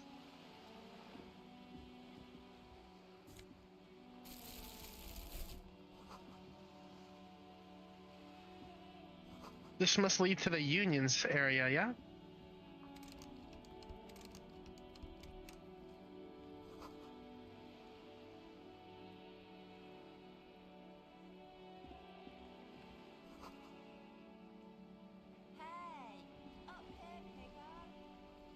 Shit, that's her. Wait, well, we'll get to this in a second. I've got a place to go. I'm gonna go ask Kuno. Oh, shit. Oh. Are you trying to sneak up on me? Pig's come to take me out. Trying to snuff me out. Don't get fucking clever with me, pig. You think you're so...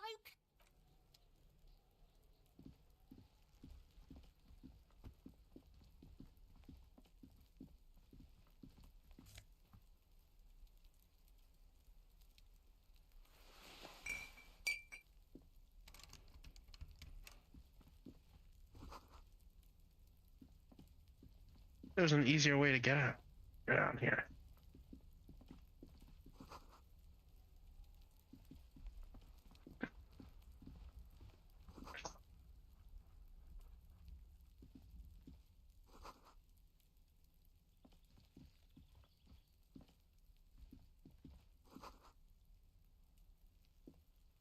There must be another way into the building.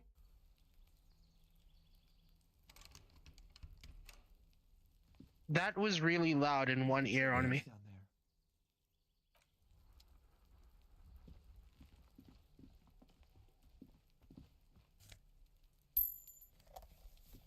Okay, I want to quickly...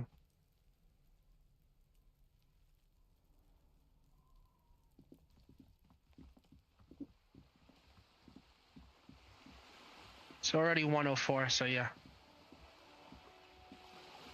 Since Kuno's still there, I want to quickly ask him about that.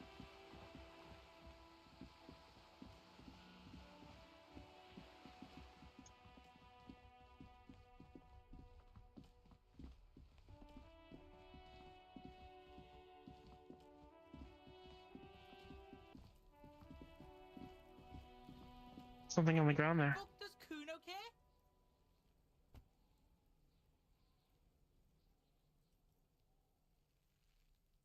Right, Pig. This is where Kuno plays with his little wooden choo-choo. What do you want with it? Dunno.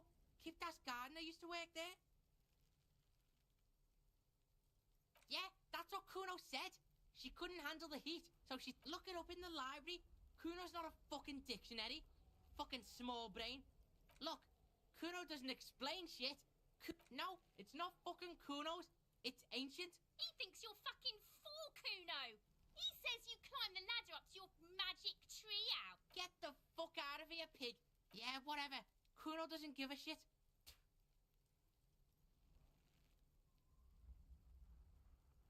Shitload, Pig. Don't tell the pig shit, Kuno. Fucking idiot Mulkapa. Doesn't know any questions. I can fuck it. Fuck it, we ball! He's on your crime scene, bossing you around. And he's been here for some time too. This is where he hangs out. You have to get more out of him. He could be useful.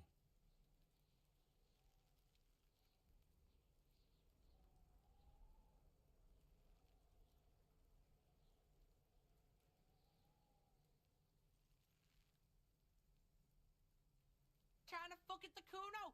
Trying to fuck at me. Trying to fuck. Kuno only gets higher. It's faster, faster, faster. Kuno gonna fuck you. Normal is not what we got here. You've got to work with what you have for now. Kuno doesn't fucking care. Right, Kuno. Alright, Kuno and the other one. Kitsuragi move. Thank you. I want this one and this one as well.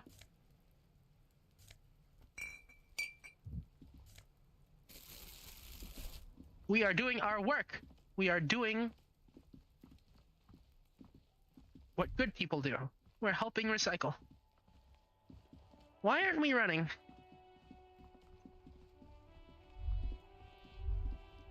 Right click also pulls up things as well as my thoughts. Officer, how are things? Of course. Where to? No problem.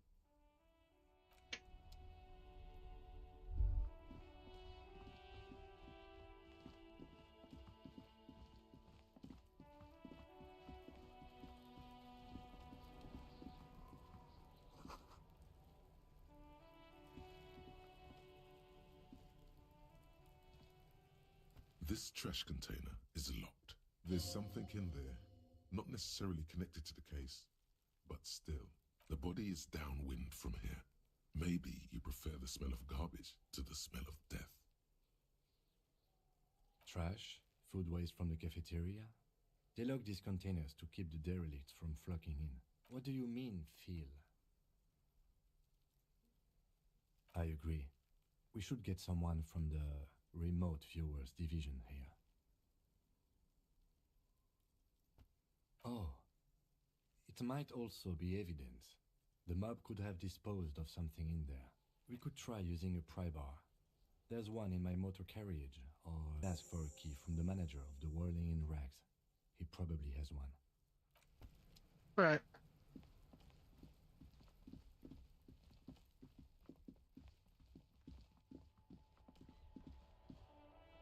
Asked Kuno about shit, didn't know shit.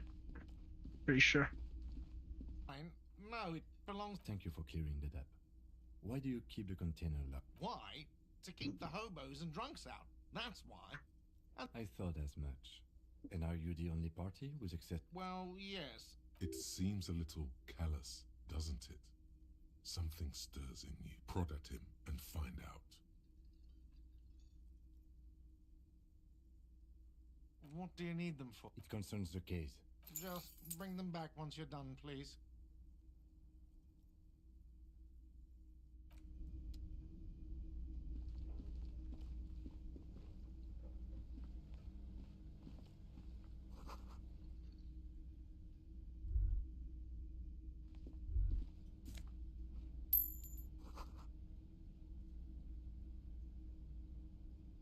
A thin man is smoking below an exhaust hood, occasionally sipping from his mug.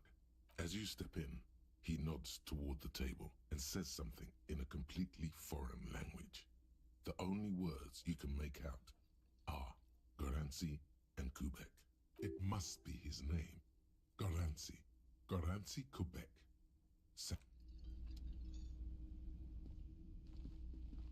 You see a heavy steel door. You immediately feel drawn to the color. Blue is for mystery. You do? It's a door in the back of the kitchen. Why do you care where it leads?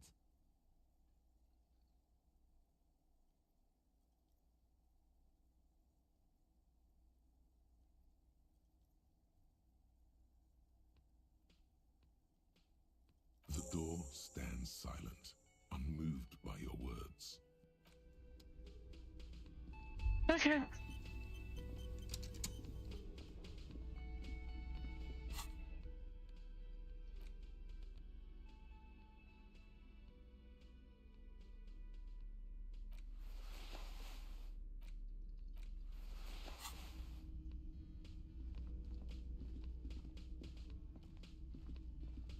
This guy's still here. That sugary black rum stain on the counter makes you teary-eyed with joy. It's almost touching how syrupy and sticky it is. Oh, excuse me. Do you... On the counter, rolled out of his open hand, you see a blister pack of headache medicine.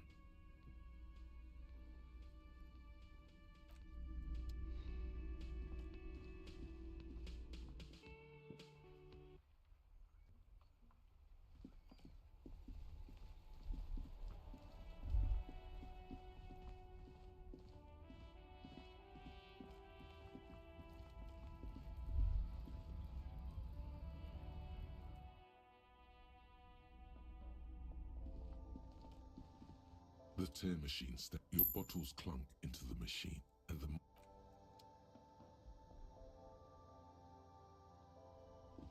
a small cabinet on the wall is filled with various medicine. Just ask me if you need anything from Saint Baptiste. We don't stock prescription meds, but we do have Nosafed, Dramamine, magnesium, and... A colourful display of cigarettes and alcohol there, in that dark green glass, all in vain. The great flowing river of warmth, wine, alcohol, beer. Guess not, no. Good thing you're an unrecovering. I'm obliged to inform you that both alcohol and cigarettes damage your health, but... Don't ask, don't look, don't do anything here. Just go away. Get back to work.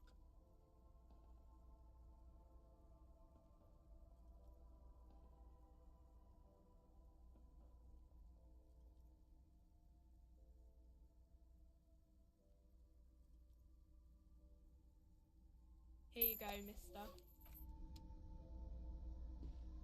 You see several packaged raincoats. Here you go.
Inside, you see a set of steering levers, a radio microphone. This is Precinct 57. How may I... Just a sec.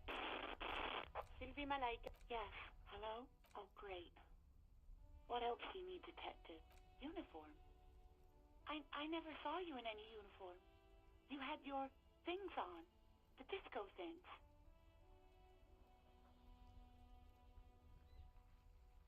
You mean, why did I leave the bar? Honestly, I'm not. Maybe, I don't know. You hear the call. Anything else I can. 57's over and out. In the cabin, you see a set of...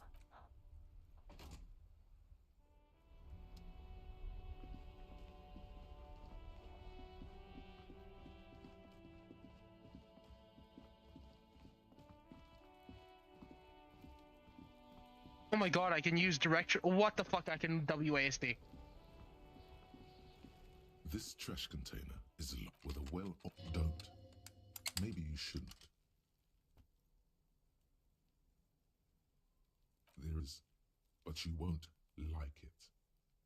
Sweat forms on your brow. The smell of rotten food rises to greet you. You see soggy cartons, dirty rags, and organic waste.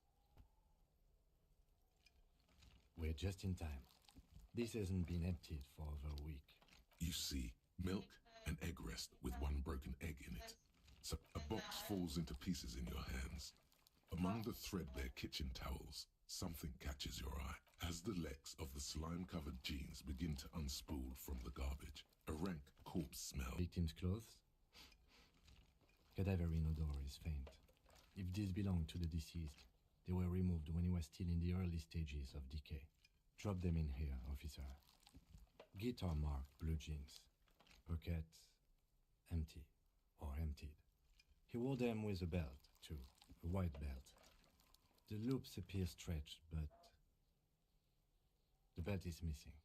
That's it. Do you see anything else in there? I have another bag here.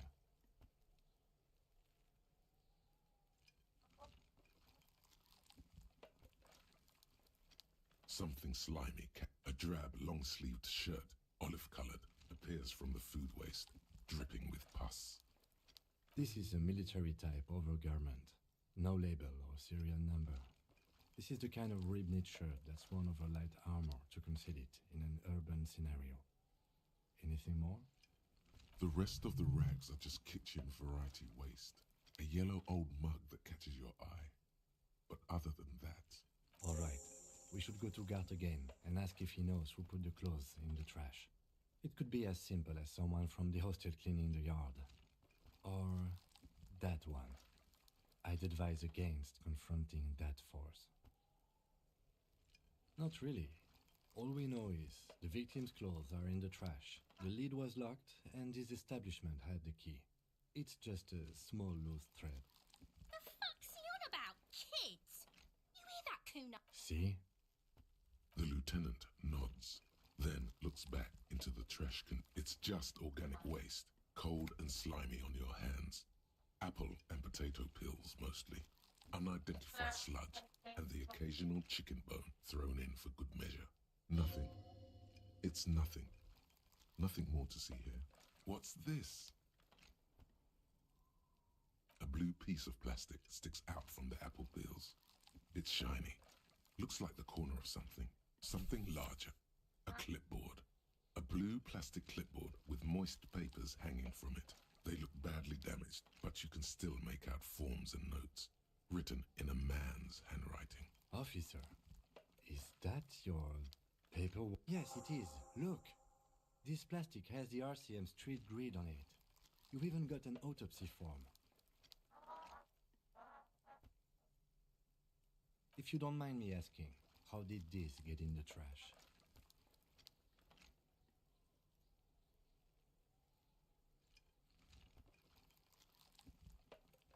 Well... His eyes express a rare condolence. Then he picks it up. Lucky we found it. You should take stock of what remains, just to be sure some has not made it into the hands of the RCM's adversaries. Organized crime and the like. There might have been police secrets in your notes. It would also not hurt to start taking notes on the case. Now, tell me what your eagle eyes see. Or are we finished? Some items, such as the ledger you found, are interactable. Go to your inventory. You pick out a broken mug with an oddly racist depiction of the yellow man frolicking in saffron. Only in its social sensibility. Mm-hmm. The container sounds a muffled gong. That's one thing off the list. I think we got it all. Hey, so we've been monitoring you internally, and now we know your Copo type. Yes, guess what's yours? Yes, sorry cop. The cop who's sorriest. Let's make it official then, shall we? Huge lack of enthusiasm going on in here. Of course you are. It's okay. See if you can get something out of this, like info. Or maybe every time you say you're sorry, you get $1 million.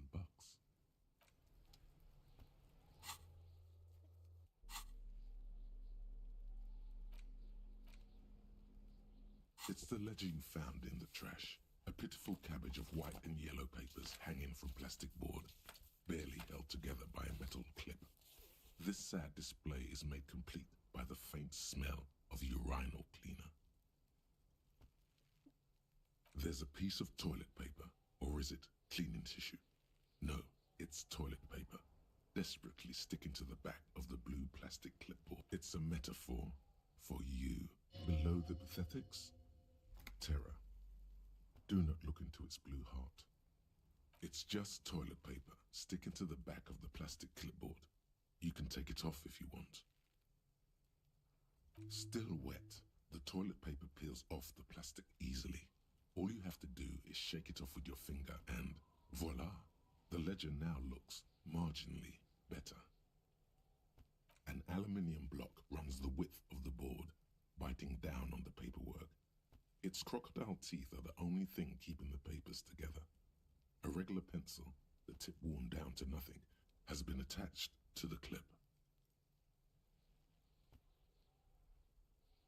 The surface is interrupted by a silvery sticker. It's rectangular, sparkling with iridescence. You don't know how you didn't notice it before.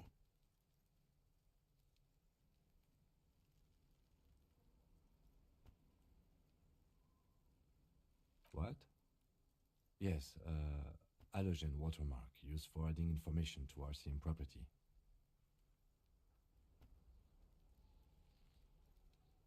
Any capable light with the right wavelength will do. All RCM vehicles have headlights designed to reveal halogen watermarks. Mine too.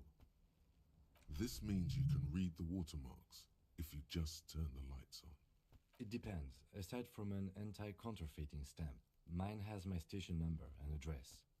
The information varies by date of issue. How many years you've been on the force, he's thinking. It'll have that. Okay. While a bunch of sodden papers sag from the clipboard in your hand, it's a sorry sight. They're not exactly white. They're yellowed in patches by sunlight and alcohol, and covered in dense blue handwriting. Ink escapes into watercolor patterns, reaching its tendrils across entire pages. The paper itself is checkered, with faint red lines, forming short paragraphs. Once in a while, there's a red stamp that exclaims, "Case files commit to paper." The case files themselves are plenty. You count more than 100 sodden, crumpled up, earmarked pages falling apart in your hands. They appear to be sufficiently organized and extremely dense, if mostly illegible. Work, strife, poverty, the Jamrock Quarter. These are handwritten logs of investigations dating back to January 51, this year. The exact number is hard to estimate due to missing pages and an odd naming convention. But there are at least 20, maybe 30 cases undertaken, not completed, mind you.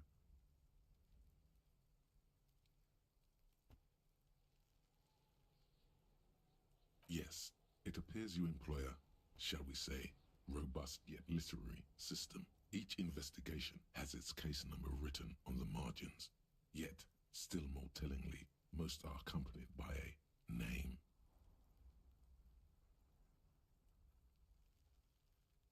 Yes, all caps. One is called The Next World Mural. Another, The Square Bullet Hole Murders. Another yet, The Unsolvable Case. Others appear more light-hearted. The guy's on a couch in an unexpected location, and the murder at the hookah parlor, even the rare article-free collapsing tenement. Murder features prominently throughout. You like this grimy murdering, don't you? It's going to take an effort to piece these case files together. You mean the alphanumeric? Officer, precinct, time of arrival at the scene? Oh, you mean the titular? Yes, well, so do I. In our defense, almost everyone in the RCM does. It's a holdover from the early days of the RCM, right after the revolution, when the organization had little idea how to do things. It persists in an unofficial capacity. Officers use these titles to refer to their work among themselves. Again, in your defense, I seem to have named one the man with the hole in his head. That was a real person. His death was real. Still, I named it that, to amuse myself. I pray his loved ones never find out. Rail spiked through the head. He died. It was a workplace accident.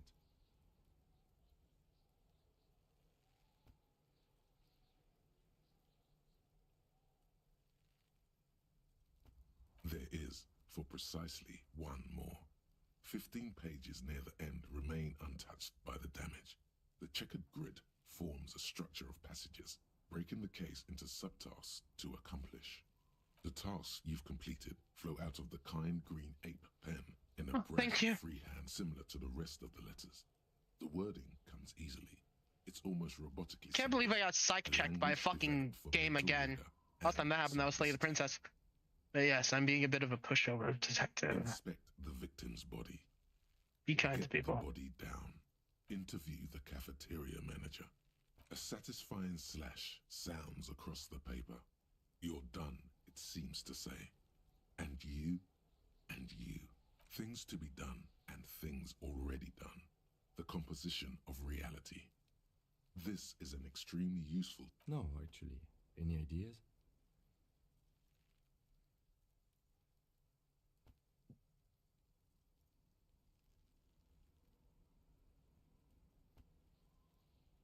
Oh, well, then maybe I can suggest one. The Hanged Man. He really likes that name.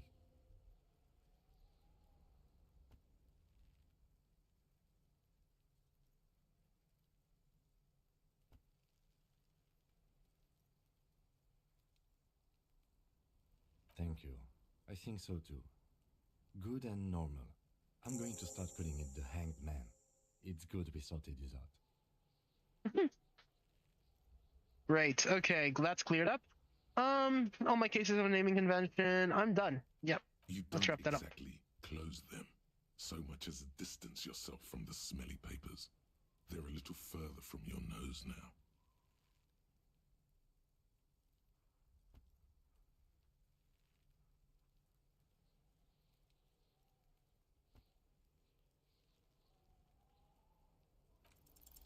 It's proving to be harder than expected. That's okay. I'll read it in a bit. It's just a racist mug. What's there to read here? Not much. An intricate web of blue lines stretches across the torso of the... It still kind of looks...